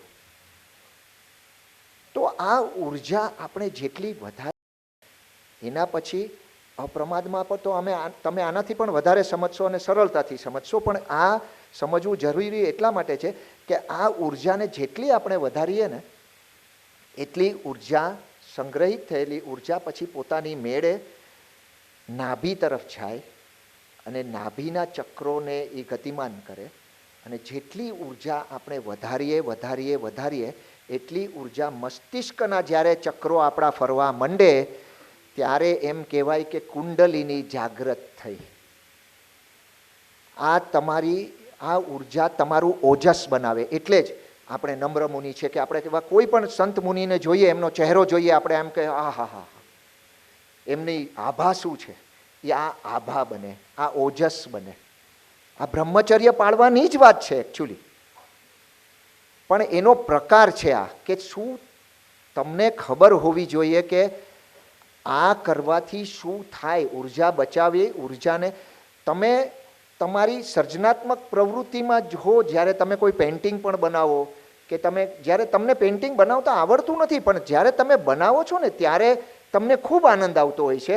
પછી ભલે ગમે એવું બને તમને, કારણ કે જે તમે સર્જનાત્મક પ્રવૃત્તિ ત્યારે કહેવાય જ્યારે તેની પાછળ તમને કોઈ આશા ન હોય, એનું રિઝલ્ટ ઓરિએન્ટેડ કે મને આના 25,000 મળવાના છે, એને સર્જનાત્મક ન કહેવાય. પૃથ્વી જ્યારે ભગવાને સૃષ્ટિ બનાવી તો ભગવાનને આપણે એમ કહે છે કે ભગવાને મેન્યુફેક્ચર કરી અથવા પ્રોડ્યુસ કરી, આપણે એમ કહે છે સૃષ્ટિનું સર્જન કર્યું. સર્જન કર્યું એ એટલા માટે કારણ કે જ્યારે એણે બનાવેલી ને ત્યારે એને ખૂબ મજા આવેલી, એટલે સૃષ્ટિનું સર્જન કર્યું એમ આપણે કહીએ છીએ. એટલે આપણે કોઈ વસ્તુ પ્રોડ્યુસ કે મેન્યુફેક્ચરિંગ નથી કરવાની, પણ આપણા આનંદ માટે એનો શબ્દ છે નિજાનંદ. આપણા પોતાના આનંદમાં જ્યારે આપણે હસું ત્યારે આપણે આપણી ઉર્જાને અંદરની તરફ વાળી છે એમ કહેવાશે. અને આપણે એ ઉર્જાને આપણે અકામ તરીકે જાણીએ છીએ. જેટલો વ્યય કરીએ છીએ તે કામ છે, અને જેનો વ્યય નથી કરતા અને આપણે આપણા આનંદમાં રહીએ છીએ તે અકામ છે. તો આપણે મૃત્યુ પણ ઈચ્છાથી ખાલી અને ઉર્જાથી ભરપૂર આપણે રાખવાનું છે કે જેથી કરીને આપણો આત્મા પણ ભગવાન પાસે જ્યારે જાય ત્યારે ખુશખુશાલ જાય. કે આપણે પેલું ગીત છે, લાગા ચુનરી મેં દાગ છુપાઉં કૈસે, કોરી ચુનરિયા આત્મા મોરી, मैल है माया जाल, वो दुनिया मेरे बाबुल का घर, ये दुनिया ससुराल, हाँ जाके बाबुल से नजरे मिलाऊं कैसे, घर जाऊं कैसे, चुनरी में दाग છુપાઉં. તો આપણે આત્મા આપણી ચુનરી દાગ વગરની ભગવાન પાસે લઈ જશું અને આપણે ખુશખુશાલ જવાનું. તો આપણું મૃત્યુ પણ એવો ઉત્સવ થઈ જાય, સૌંદર્ય થઈ જાય. તો આ આપણી પાસે ભગવાન આપણને માગે છે ને. હવે આપણે જઈએ છીએ ચોથી ટૂંક ઉપર આપણી ભાવયાત્રામાં, અને તે છે અચૌર્ય. ચૌર્ય એટલે જે મારું નથી તે મારું જાહેર કરવું, એટલે ચૌર્ય. તો કોઈ વ્યક્તિ પોતાના જીવનમાં એટલી બધી ચોરી કરી લે કે એની જરૂરિયાત જેટલી હોય એ બધું જ ભેગું કરી લે, અને એટલા પૈસા પણ ચોરી લે કે એની 7 પેઢી સુધી ખતમ ન થાય, અને પછી એમ કે હવે હું નિવૃત્ત છું, આઈ એમ રિટાયર્ડ, હવે મારે કાંઈ કામ કરવાની જરૂર નથી. તો આપણે એને એમ કહીએ કે એ અચૌર્યમાં પ્રવેશ કરી દીધો, આપણે એવું કહી શકીએ. અને ભગવાન જ્યારે વાત કરે ને ત્યારે એના ગૂઢાર્થ, એની બિટવીન ધ લાઇન્સ આપણે સમજવાના હોય. આપણને અત્યાર સુધી ખરેખર I am very sorry to say, પણ એવું જ શીખવાડવામાં આવે છે કે અચૌર્ય એટલે ચોરી ન કરવી, અકામ એટલે બ્રહ્મચર્ય જ પાળવું, અહિંસા એટલે હિંસા ન કરવી, અને અપ્રમાદ એટલે આળસ ન કરવી. આવી બધી વાતો ભગવાન ન કરે. અચૌર્ય એટલે વસ્તુની કે એની ચોરીની વાત જ નથી. અચૌર્ય છે વ્યક્તિત્વની ચોરીની. આપણે આપણો ચહેરો લઈને જીવતા જ નથી. આપણો ચહેરો આપણી પત્ની પાસે અલગ છે, આપણા સંતાનો પાસે અલગ છે, આપણા નોકર પાસે અલગ છે, આપણા માલિક પાસે અલગ છે, આપણા મિત્ર સાથે અલગ છે, અને આપણા શત્રુ સાથે અલગ છે. બધા જ તમે વિચારી લેજો કે છે કે નહીં. આપણે ચહેરાની ચોરી કરીએ છીએ, અને ભગવાન આ ચોરીની ના પાડી છે. ભગવાન કહે છે કે ચહેરાની અદલા બદલીમાં તું તારું વ્યક્તિત્વ ગુમાવી બેસે છે, તું તારું અસ્તિત્વ ગુમાવી બેસે છે. આપણે ખરેખર જો શાંતિથી વિચારીએ અને એક ફૂલસ્કેપ પેપર પર લખવાનું નક્કી કરો આજે ઘરે જઈને કે હું કોણ અને કેવો, એટલી બધી છેકાછેક કરશો ને એટલા ફૂલસ્કેપ પેપરના ડૂચા મારશો ને ડસ્ટબિનમાં ફેંકશો, પણ નક્કી નહીં કરી શકો કે હું કોણ અને કેવો. કારણ કે આપણે એટલા બધા ચહેરા અત્યાર સુધીમાં બદલી લીધા છે કે આપણે ભૂલી ગયા છે આપણું અસ્તિત્વ, આપણું વ્યક્તિત્વ સાચું શું એ આપણે ભૂલી ગયા છીએ.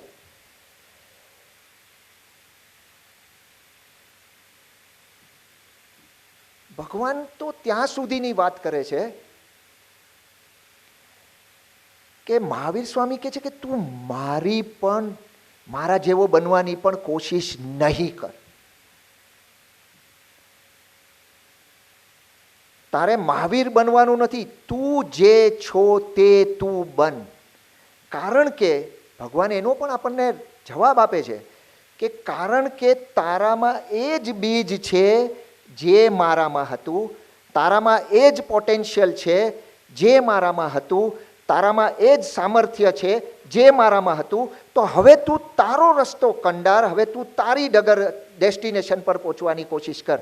તને મારી પાસેથી કાંઈ જોતું હોય તો મારા વિચારોને ફેંકી દે, એની સમજ રાખી લે. ફૂલ ફેંકી દે, એની સુવાસ રાખી લે.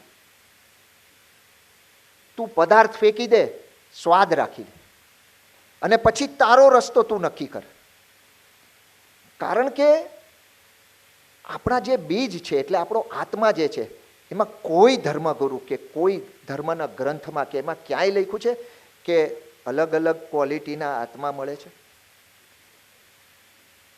પોટેન્શિયલ તો બધાને એક સરખો, એમાં તસ્સુ ભારના ફરક વગરનો આત્મા મળ્યો છે. આપણે આપણા કર્મોથી આપણે બનીએ છીએ. તો પછી આપણે શું કરવા એવું માગીએ કે મને સ્વર્ગ જોઈએ? સ્વર્ગમાંથી તો પાછા આવવું પડે. આપણે વધુમાં વધુ મોક્ષ માગીએ? તો આપણે તીર્થંકર પદ કેમ ન માગવું? આપણે એના માટે મહેનત કરવી પડે. એમણે જે ભગવાને કરી છે એ મહેનત આપણે કરવી પડે. તો આપણે કેમ તીર્થંકર પદ? આપણે આઈસ્ક્રીમ ખાવો હોય તો આપણે વેનીલા નથી ખાતા, આપણે રોસ્ટેડ આલમંડ ખાઈએ. તો એમાં ક્વોલિટી જોઈએ છે. તો આમાં કેમ નહીં?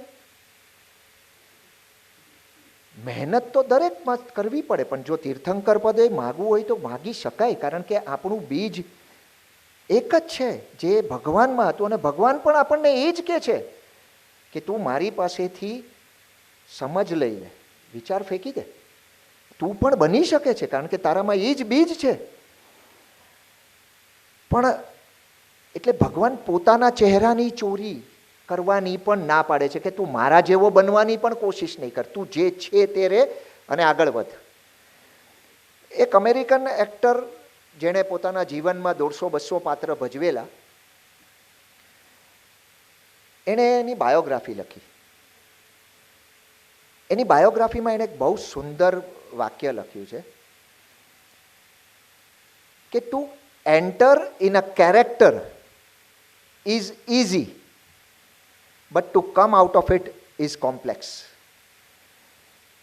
હું જ્યારે કોઈ પાત્રમાં ઢળી જાઉં છું, મને એક રાજાનું પાત્ર આપ્યું છે, મને એક ફ્રેમવર્ક છે એમાં કે મારે રાજા તરીકે જ એક્ટ કરવાનું છે, કારણ કે મને રાજાનું પાત્ર એટલે રાજાનો જેવો પહેરવેશ છે, રાજા જેવી મારી ચાલ છે રૂઆબી, મારો સત્તાવાહી અવાજ છે અને મારો ઠસ્સો છે.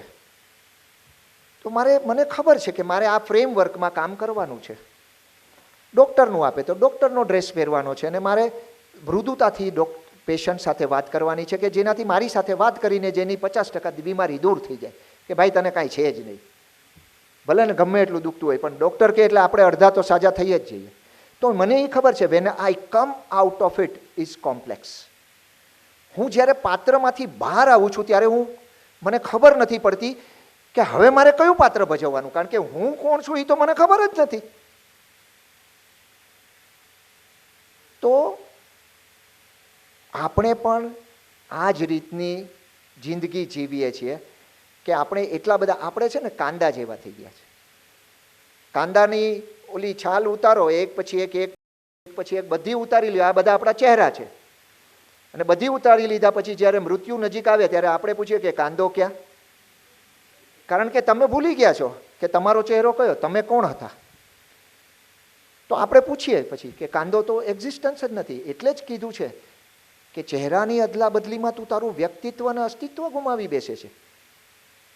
તો ભગવાન કહે છે કે તું એ જ બન કે જેના તારો જ ચહેરો લાવ. અને એના માટેનો પણ ઉપાય છે કે આપણો ચહેરો લઈને કેવી રીતે જીવવું. આપણને ઘણીવાર તો એવું જ હોય છે કે લોકો મને ઓળખી જશે તો કેવું, એટલે એવા ડરથી આપણે એની સાથે અલગ અલગ ચહેરાથી વાત કરતા હોય છે. આપણે બધાને અનુકૂળ થવાની કોશિશ કરતા હોય છે કે આ ભાઈ આવો છે એટલે એની સાથે આમ વર્તાય, આ ભાઈ આ બેન આવા છે. તો પણ ભગવાન કહે છે કે સરળ બન અને સહજ બન. કોઈ જાતના કોમ્પ્લિકેશન્સ ઊભા કરવાની જરૂર નથી. આપણે બહેનો કોઈ બહુ સરસ દાગીનો પહેરીને ગયા હોય કે બહુ સરસ સાડી પહેરી હોય ને ફંક્શનમાં કોઈ પૂછે કે બહુ સરસ છે, હા ક્યાંથી લાવ્યા, તો તરત જ બેન મુરઝાઈ જાય કે અને સોર્સ તો મારે કેવો નથી. એટલે પછી ગલ્લા તલ્લા કરે કે મારી બેનપણી મને આખા પાટા બાંધીને લઈ ગઈ હતી અને મને ખબર જ નથી. પણ આપણે સહજ બનીએ તો જરૂરી નથી કે એ તમારા જેવો જ દાગીનો ત્યાંથી લઈ આવે કે તમારા જેવી સાડી તમારાથી સારું લઈ આવે. આપણે સહજ બનવાનું છે કે ભાઈ હા કોઈ આપણા જેન્ટ્સ મેમ્બરની પણ વાત છે, 100 રૂપિયાની વસ્તુ 200 રૂપિયામાં વેચતા હોય તો એવું ન કહેવું કે 190માં મને પડતર છે, એમ કહેવું કે 200 રૂપિયામાં 200થી નીચે મને પરવડતું નથી. સહજ બનો. ભલે ને તમે 100ના 200 જ કમાવાના છો, કારણ કે આપણે તો સંસારમાં રહેવાનું છે ને. ભગવાન તો ઘણું બધું કહી ગયા એટલે તો આપણે આ રીતે સહજ બનીએ. એમણે તો સહજ બનવાની એમની વ્યાખ્યા તો બહુ જોરદાર છે, પણ એ અહીંયા અમારે ન કહેવાય. પણ આપણે એમાંથી જે મેં તારણ કાઢ્યું છે કે આપણે આ રીતે સહજ બનીએ તો પણ આપણે ઘણા ખરા આપણો ચહેરો લઈને, અને એની જ્યારે પ્રેક્ટિસ થતી જશે ને, આપણે જન્મ્યા ત્યારે આપણે કેવા સારા ભાવ સાથે આપણને બધા પ્રેમ કરતા હતા ને, તો આપણે પણ જ્યારે સહજ અને સરળ બનશું ને તો ખરેખર લોકો આપણને પ્રેમ કરવા જ બનશે.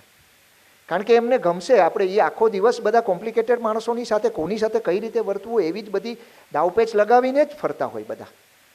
અહીંયા તમારી સામે આવે અને એને એમ થાય કે અહીંયા જે વાત કરવી હશે એ થશે. ના, કોઈ વાંધો નથી, આ માણસ સરળ છે, આ સહજ છે. તો એ પણ આપણે સહજ અને સરળ બનશું તો લોકો પણ આપણને પ્રેમ કરવા માંડશે. આપણે આપણા ચહેરા સાથે જીવી શકશું. આપણે અચૌર્યમાં પ્રવેશ કરશું. ભગવાનનો ભાવ આ છે. તો હવે આપણે જઈએ છીએ આપણી 5મી ટૂંક ઉપર, અને તે છે અપ્રમાદ.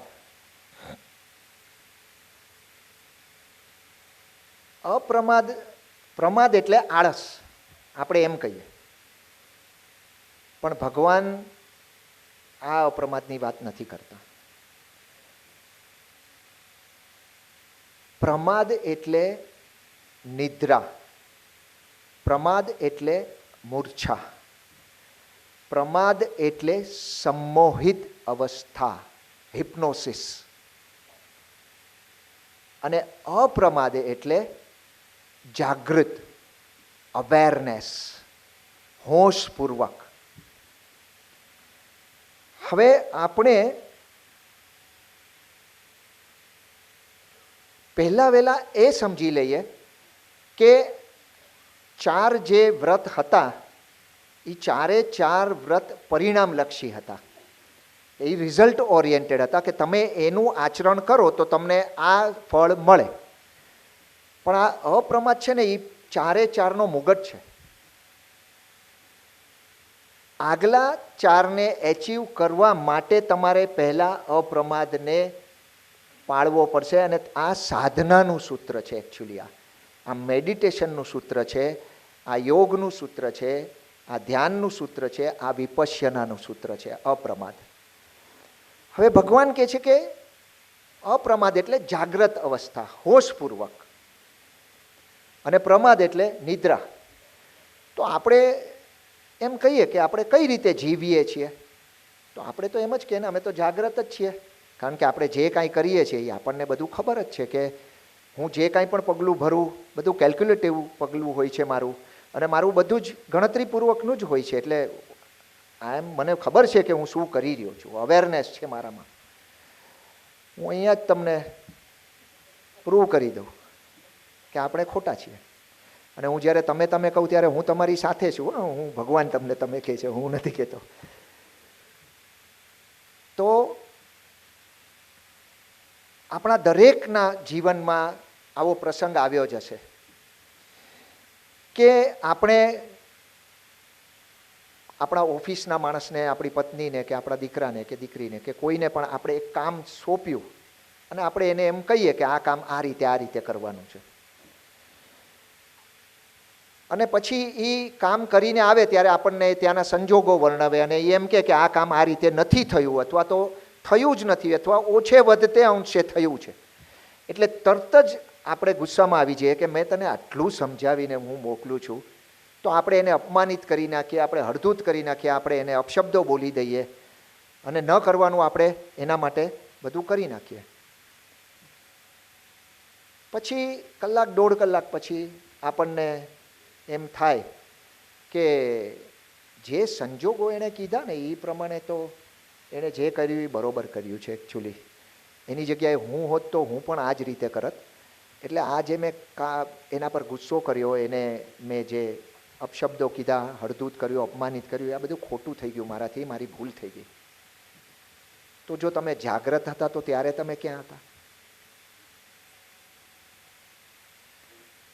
અને અત્યારના તમને બ્રહ્મ જ્ઞાન થયું છે ત્યારે તમે ક્યાં છો? તો ભગવાન અપ્રમાદની અવસ્થામાં એમ કહે છે કે જો તું જાગ્રત હોઈશ તો તું હિંસા નહીં કરે, તું જાગ્રત હોઈશ તો તું બ્રહ્મચર્ય પાળીશ, તું જાગ્રત હોઈશ તો તું તારા ચહેરા સાથે જ જીવીશ, તું જાગ્રત હોઈશ તો તું તારા ગળામાં અદૃશ્ય ગાળિયા નહીં નાખે, ઓછામાં ઓછા હશે. આ અપ્રમાદ ખરેખર આપણને આ સમજાવે છે. હવે એને અપ્રમાદને જાગ્રત અવસ્થાને આપણે મેળવવી કેવી રીતે? જેટલી પણ ભગવાને વાત કરી છે એના ઉપાય પણ ભગવાને દીધા છે આપણને, અને સાંપ્રત સમયમાં એનો ઉપયોગ કરી શકીએ એવા ઉપાયો છે. આપણે ચેતનાના સ્તર ઉપર જીવીએ છીએ એકચ્યુઅલી, અને આપણું શરીર, આપણું મન 7 માળનું મકાન છે. એમાં આપણે વચ્ચેના માળ પર છીએ. આપણને આ ઉપરના 3 અને નીચેના 3 માળની ખબર જ નથી. એમાં જ આપણે જીવીએ છીએ અને એમાં જ આપણે મરી જઈએ છીએ, ચેતનાના સ્તર પર, કોન્શિયસનેસ પર. પણ ઉપર 3 માળ છે એ તે અતિ અચેતન, સમષ્ટિ અચેતન અને બ્રહ્મ અચેતન. એટલે સુપર અનકોન્શિયસનેસ, કલેક્ટિવ અનકોન્શિયસનેસ અને કોસ્મિક અનકોન્શિયસનેસ. અને નીચે 3 માળ છે અતિ ચેતના, સમષ્ટિ ચેતના અને બ્રહ્મ ચેતના. અને જેમ મેં તમને કીધું કે આ સાધનાનું સૂત્ર છે, એટલે આ વિપશ્યનાનો વિષય છે, ધ્યાનનો વિષય છે. તો આનો જેટલા આપણે ધ્યાનમાં, વિપશ્યનામાં અને એમાં આપણે પ્રવૃત્ત રહેશું તો આપણા મૂળિયા એટલા નીચા જતા જશે કે આપણે અતિ ચેતના તરફ જતા જશું, કે સમષ્ટિ ચેતના કે બ્રહ્મચેતના. આપણે બહુ જ મહેનત કરશું તો બ્રહ્મચેતના સુધી જઈએ. તો આમાં વૃક્ષનો નિયમ લાગુ પડે છે કે તમારા જેટલા તમારા મૂળિયા ઊંડા એટલું ઉપર અચેતન મન તમારું, વૃક્ષ તમારું ઘટાટોપ થઈ જશે, એના પર ફૂલ આવી જશે, એના પર ફળ આવી જશે. અલ્ટિમેટલી આપણે શૂન્ય તરફ જવાનું છે, અચેતન પર, એટલે કે બ્રહ્મ અચેતના તરફ આપણે જવાનું છે. એના માટે આપણે કરવાની છે સાધના નીચેની. જેટલી સાધના ઊંડી એટલી સિદ્ધિ ઊંચી. આ નિયમ છે આનો. તો હવે આપણે એમ કહીએ કે સાધના આપણે કેવી રીતે આ અતિ ચેતનાને કે સમષ્ટિ ચેતનાને આપણે એનો પ્રયોગ કઈ રીતે કરવો? તો ઘણી બધી આપણને ટ્રીક્સ શીખવાડવામાં આવે છે કે સામે એક દીવો રાખવાનો ને એ દીવાની જ્યોત ઉપર જ ધ્યાન કેન્દ્રિત કરવાનું, આપણે હૃદયમાં ધ્યાન કેન્દ્રિત શ્વાસોશ્વાસ પર કરવાનું, કે એવી કોઈ પણ એક ઓબ્જેક્ટ આપણને આપી દેવામાં આવે કે જેના ઉપર તમારે કોન્સન્ટ્રેટ કરીને કરવાનું. હું એક બીજી ટ્રીક આપું છું. એના માટે તમારે કોઈ સમય બગાડવાનો નથી, ઓથેન્ટિક છે, સ્ટેમ્પ્ડ છે. કોઈ સમય તમારે બગાડવાનો જ નથી, કોઈ એના માટે ખાસ કાંઈ જ કરવાનું નથી, અને આપણા રોજિંદા કાર્યને સાથે એને અનુરૂપ જ રહેવાનું છે. તમને એ પહેલાં એક એ સમજાઈ જાય એના માટે વાત કરું કે કોઈ તળાવની, નદીની નજીક લઈ જઈને તમને એમ કે ભૂસકો માર, તો તમે કહેશો મને તળતા નથી આવડતું એટલે હું ભૂસકો નહીં મારું. તો તર્કની દ્રષ્ટિએ તો એ સાચું છે, સત્યની દ્રષ્ટિએ ખોટું છે, કારણ કે તમે પાણીમાં પડશો નહીં ત્યાં સુધી તો તમે તરી નહીં શકો. તો સત્ય તો એ જ છે. તો પછી આપણે રસ્તો કાઢીએ વચ્ચેથી કે આપણે એવા પાણીમાં પડીએ જેમાં સપાટી ઉપર પણ રહી શકીએ અને ડૂબીએ પણ નહીં. જો ડૂબવા માંડીએ તો આપણે પગ આપણા નીચે અડી જાય એટલે આપણે ડૂબી ન જઈએ. તો આ જે સાધનાનું સૂત્ર છે તે પણ એવું જ છે, બહુ આસાન, અને વધુમાં વધુ અડધી મિનિટ કે 1 મિનિટ. લઈ જવાના તો બહુ આગળ છે ત્યાંથી, પણ શરૂઆત કઈ રીતે કરવી? અહીંયાથી તમે ઘરે જાઓ, હવે આજે રાતના તમે ઘરે જશો તો તમે કપડાં ચેન્જ કરવા માટે નાઇટ ડ્રેસ પહેરશો.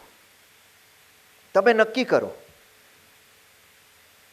કે અડધી કે 1 મિનિટ લાગે, તો એ વખતે હું ફક્ત ને ફક્ત નાઇટ ડ્રેસ પહેરવામાં જ મારું ધ્યાન રાખીશ, બીજું કાંઈ વિચારીશ જ નહીં. આ રોજની ક્રિયા છે આપણી, આપણે એના માટે કોઈ વધારાનો સમય નથી આપવાના. પણ પહેલે દિવસે તમને કદાચ 8-10 વિચારો આવશે, બીજે દિવસે 5-6 વિચારો આવશે, ત્રીજે દિવસે 3-4 વિચારો આવશે, પણ ચોથે 5મે દિવસે તમે એમ ખબર પડવા માંડશે કે મારા નાઇટ ડ્રેસનું કપડું મારા કયા અંગને ક્યાં ક્યાં અડે છે, એનું પોત કેવું છે, ટેક્સચર એનું કેવું છે, એની સુવાળું છે, ખરબચડું છે, સિલ્ક છે, કોટન છે, તમે ફીલ કરી શકશો.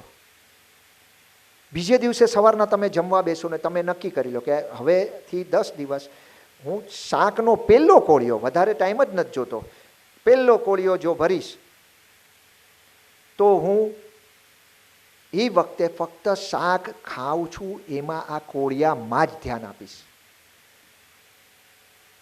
તો એમાં પણ તમને પહેલે બીજે ત્રીજે દિવસે ઘણા બધા વિચાર આવશે. એ એક કોળિયો ઉતારવામાં જે તમને 1-1.5 મિનિટ થશે એમાં પણ તમને વિચારો આવશે. પણ તમે નક્કી કરતા જશો ને કે ના આજે મારે આમાં જ ધ્યાન આપવું છે, તો 6-7 દિવસે તમને શાકનો સ્વાદ પણ અલગ દેખાશે. જે તમે રેગ્યુલર રૂટીનમાં આપણે ખાઈ લઈએ છીએ, તમને મરચું ને મીઠું ને તમારું ધાણા જીરું ને જે કાંઈ પણ એમાં નાખતા હશો, આના અલગ અલગ સ્વાદ આવશે. તમે ટ્રાય કરી જોજો. આ બીજું કાંઈ નથી. તમારે દિવસના 10 આવી કોઈ પણ પ્રવૃત્તિ તમારી ગોતી, એ ફક્ત અડધી મિનિટ કે 1 મિનિટની જો હોય અને તમે તમારી જાતને કોશિશ કરશો કે હું એમાં કોન્સન્ટ્રેટ કરું છું, તો તમારું મન છે ને એ ધ્યાન તરફ જવા માટે, ધ્યાન કરવા માટે કેળવાતું જશે.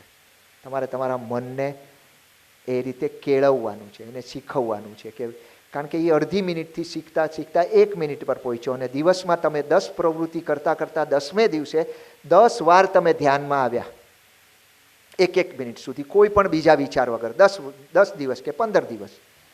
પણ તમે પ્રવૃત્તિ નક્કી કરી લો અને ધીરે ધીરે તમે આ રીતે તમારું નીચે અતિ ચેતના તરફ આપણે જશું કે એનાથી પણ વધારે આપણે ધ્યાનમાં જો બેસવા માંડીએ તો સમષ્ટિ ચેતના તરફ, અને પછી બ્રહ્મચેતના. અને બ્રહ્મચેતના એટલે મોક્ષ. બ્રહ્મચેતના એટલે જ કુંડલીની જાગૃત થઈ, જે આપણે અકામમાં મેં તમને કીધેલું કે અપ્રમાદમાં થોડું તમે વધારે સમજશો.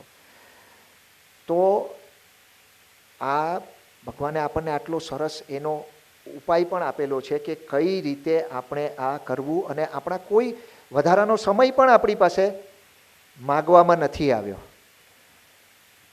તો આ હતા આપણા ભગવાન મહાવીરના પંચ મહાવ્રત.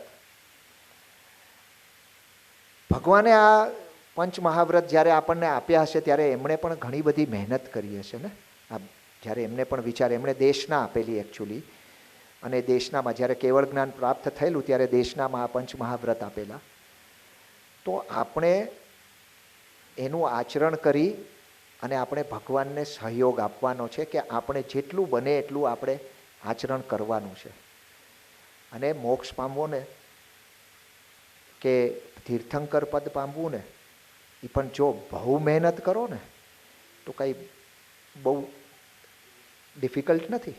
ભગવાન મહાવીર 29 ભવમાં તીર્થંકર પદ પામેલા. આપણે 84 લાખ યોનિની જ વાત કરીએ એટલે અત્યારથી 84 લાખનો નંબર આવે ને એટલે આપણે કે જવા દે ને ભાઈ, નથી જવું મોક્ષમાં, અહીંયા જલસા કર. ભગવાન 29 ભવમાં આવેલા, એમાં 19મા ભવમાં તો 7મી નારકીમાં હતા, અને 22મા ભવમાં તો ભગવાન 3જી નારકીમાં હતા. એટલે 3જી નારકી, 22મો ભવ ને 29ની વચ્ચે તો 7 વર્ષ રહ્યા, 7 ભવ રહ્યા, સોરી 7 ભવમાં તીર્થંકર પદ, મોક્ષ પણ નહીં. એટલે એવું સમજીને આપણે ઘણી 84 લાખ યોનિની જે આપણને વાત કર્યા કરે છે તો એવું છે નહીં, આ તો ઇતિહાસ છે, આપણી સામે છે. તો ભગવાનને આપણે સહકાર આપીએ, એમના આ પંચ મહાવ્રતને આપણે જેટલા થાય આપણાથી યથાશક્તિ આપણે એને પાળીએ. મારા વક્તવ્યથી તમારા હૃદયની વીણાના તાર ઝંકૃત થાય અને તમારા જીવનમાં પણ સંગીત રેલાય એવી તમારી પાસે અપેક્ષા રાખું છું. ઓશોના થોડા વિચારોને પણ મેં આમાં લીધા છે તો તેમનો પણ આભાર માનું છું. અને સર્વેને મારા જય જિનેન્દ્ર. આપના હૃદયમાં બિરાજમાન પ્રભુને મારા પ્રણામ સ્વીકાર કરો.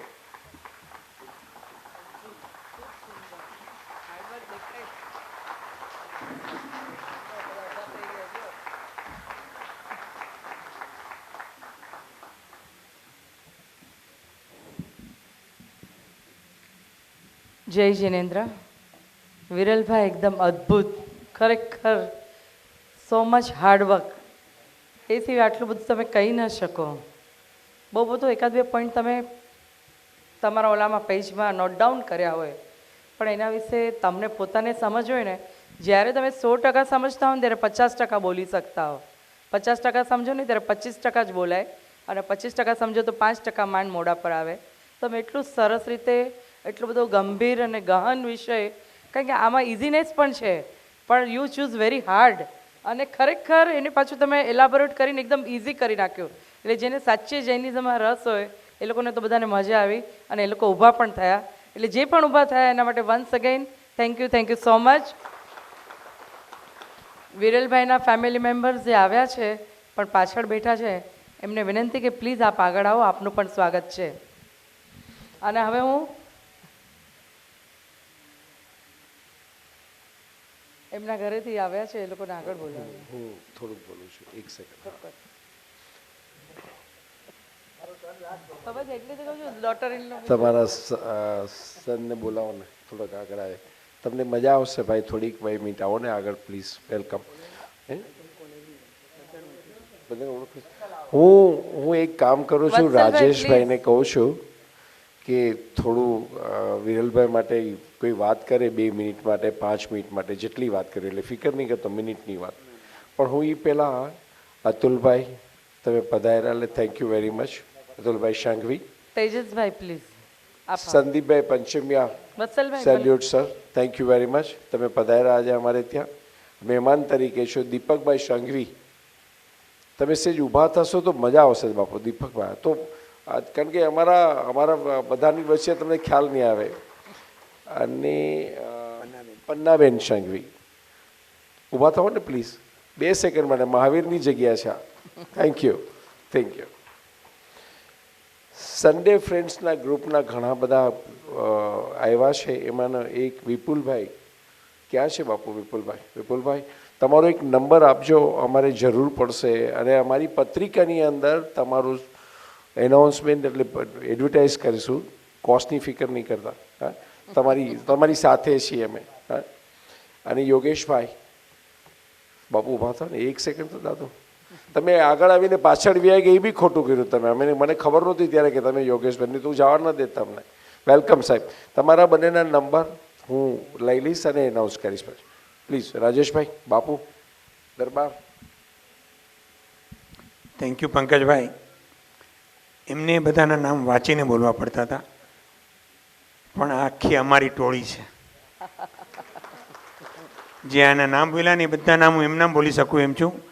કારણ કે હું અહીંયા સાંભળવા આવ્યો હતો સામે બેસીને વિરલભાઈને, અને ભૂલમાં એમને જે વાત કરી ને ચહેરા બદલવાની, એ લાગુ પડે છે કે સામે બેસીને મારે જે સાંભળવું હતું એની બદલે મને એની બાજુમાં બેસાડ્યો, જે બરાબર નથી.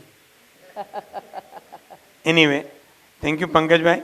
પણ હકીકતમાં એ વાત સાચી છે કે એને એટલી બધી સરસ વાતો કરી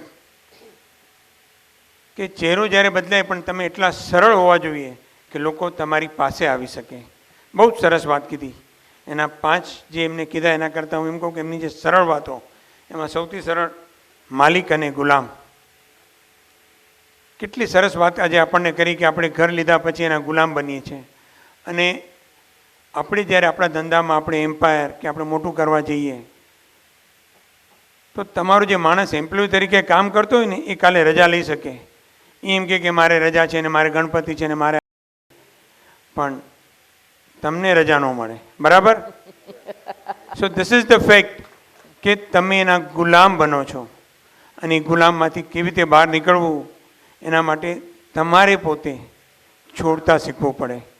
અને એ છોડતા તમે કેવી રીતે શીખો? ભલે આપણી ઉંમર થાય 75, 80 કે 65, આપણે નક્કી કરીએ કે ના હવે મારી લાઈફ જીવી છે, મારે છોડવું છે, પણ થતું નથી. પણ મારી વચ્ચે જે ઘણા બેઠા છે એમાંના 1-2 જણના નામ આપું તો એવા છે જે છોડી શકે છે. આપું નામ?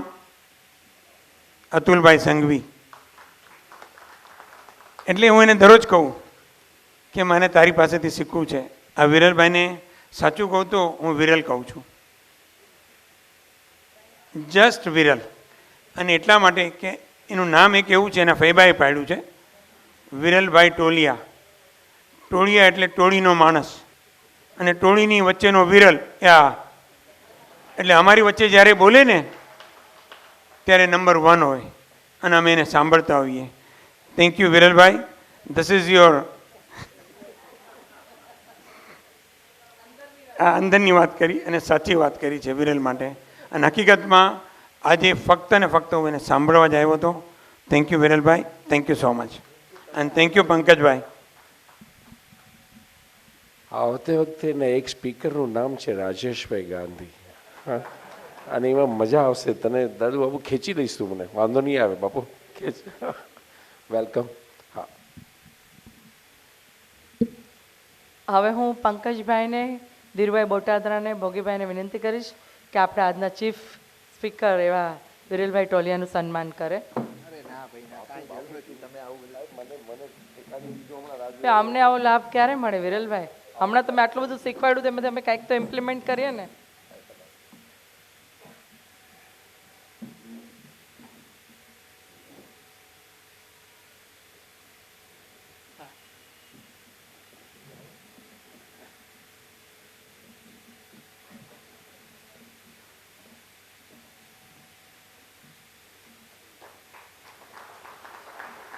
જૈનમ જયતી, હર્ષ હર્ષ.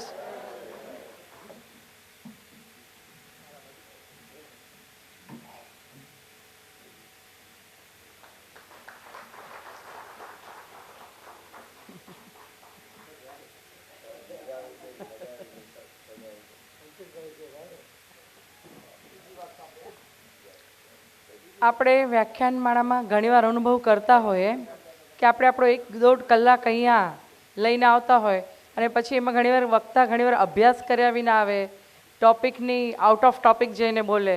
તો આપણે સમજતા બધું હોય, પણ વી કાન્ટ હેલ્પ ઇટ. આપણે એને કંઈ કહી ન શકીએ. ત્યારે આ વખતે રેકોર્ડ થયો છે કે આપણે 6 વક્તા ટુ ધ પોઈન્ટ પોતાના વિષયને પ્રોપર ન્યાય આપ્યો. અને આપણે એવું લાગે કે આપણે અહીંયા 1-1.5 કલાક જે આવ્યા એ આપણે વેસ્ટ નથી કર્યા, આપણે ઇન્વેસ્ટ કર્યા છે. તો વિરલભાઈ, ખરેખર તમે યસ કલગી અમારી વ્યાખ્યાનમાળામાં ઉમેરી છે. Very nice, thank you.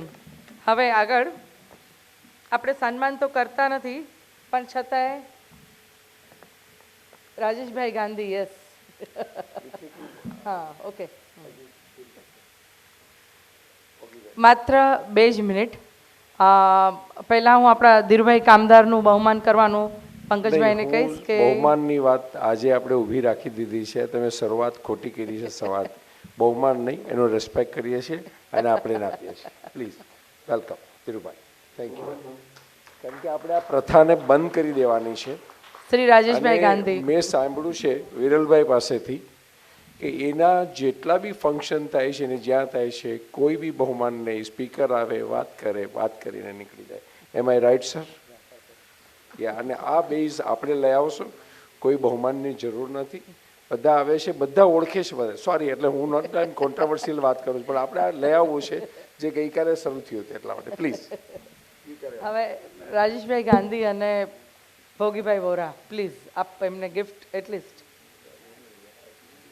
Meanwhile આપણી ત્યાં પધારેલા આજના સૌથી આપણા બધા મોંઘેરા મહેમાનો, જેમને હવે આપણે પ્રથા તો બંધ કરી છે કે બધાને સ્ટેજ પર બોલાવીએ, પણ એટલીસ્ટ આપણે એનું નામ લઈને એને એકનોલેજ કરીએ કે આપણે સાથે પાર્ટિસિપેટ થયા છે. ભોગીભાઈ વોરા, યસ. હા, તમારે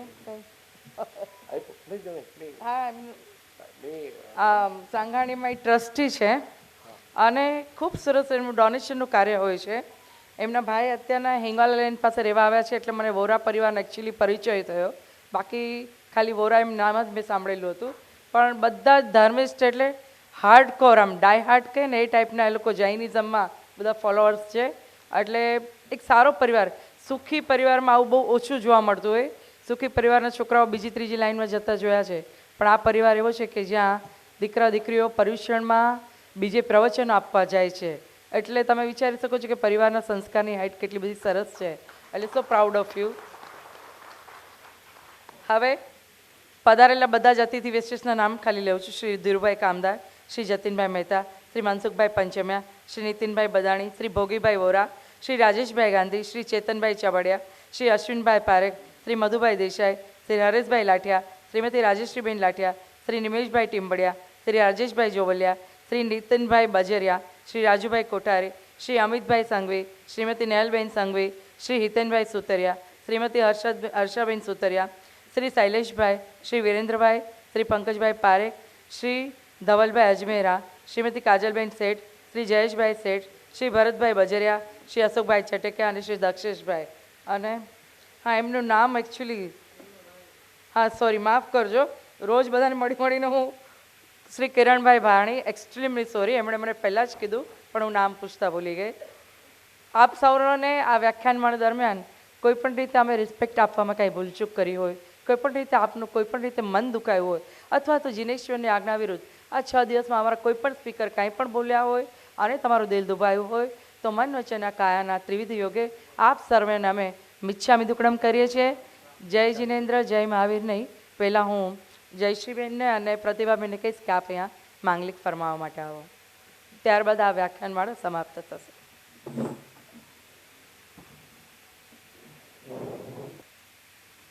નમો અર્યંતાણંગ, નમો સિદ્ધાણંગ, નમો આયર્યાણંગ, નમો વજ્જાયાણંગ, નમો લોહે સવસા સાહુણંગ. ગુરુદેવની આજ્ઞાથી શ્રી શ્રી ચતારી મંગલમ, અર્યંતા મંગલમ, સિદ્ધા મંગલમ, સાહુ મંગલમ, કેવલી પનતો તો ધમો મંગલમ. ચતારી લઘુતમા, અર્યંતા લઘુતમા, સિદ્ધા લઘુતમા, સાહુ લઘુતમા, કેવલી પનતો ધમો લઘુતમા. ચતારી શરણં પવચ્છામિ, અરિહંતા શરણં પવચ્છામિ, સિદ્ધા શરણં પવચ્છામિ, સાહુ શરણં પવચ્છામિ, કેવલી પનંતં ધમ્મં શરણં પવચ્છામિ. એ 4 શરણાચારમાં મંગલ કરે છે, ભવસાગરમાં ન ડૂબે તે, સકલ કર્મનો આણે અંત, મોક્ષ તણા સુખ લે અનંત. ભાવ ધરીને જે ગુણ ગાય તે જીવ તરીને મોક્ષે જાય. સંસારમાં હિ શરણાચાર અવર શરણ નહીં કોઈ, જે નર નારી આદરે તેને અક્ષય અવિચળ પદ હોય.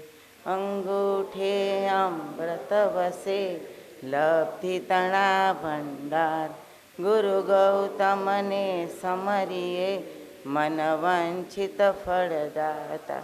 ભાવે ભાવના ભાવીએ, ભાવે દીજે દાન, ભાવે ધર્મ આરાધીએ, ભાવે કેવળ જ્ઞાન, પ્રભુ ભાવે પદ નિર્વાણ.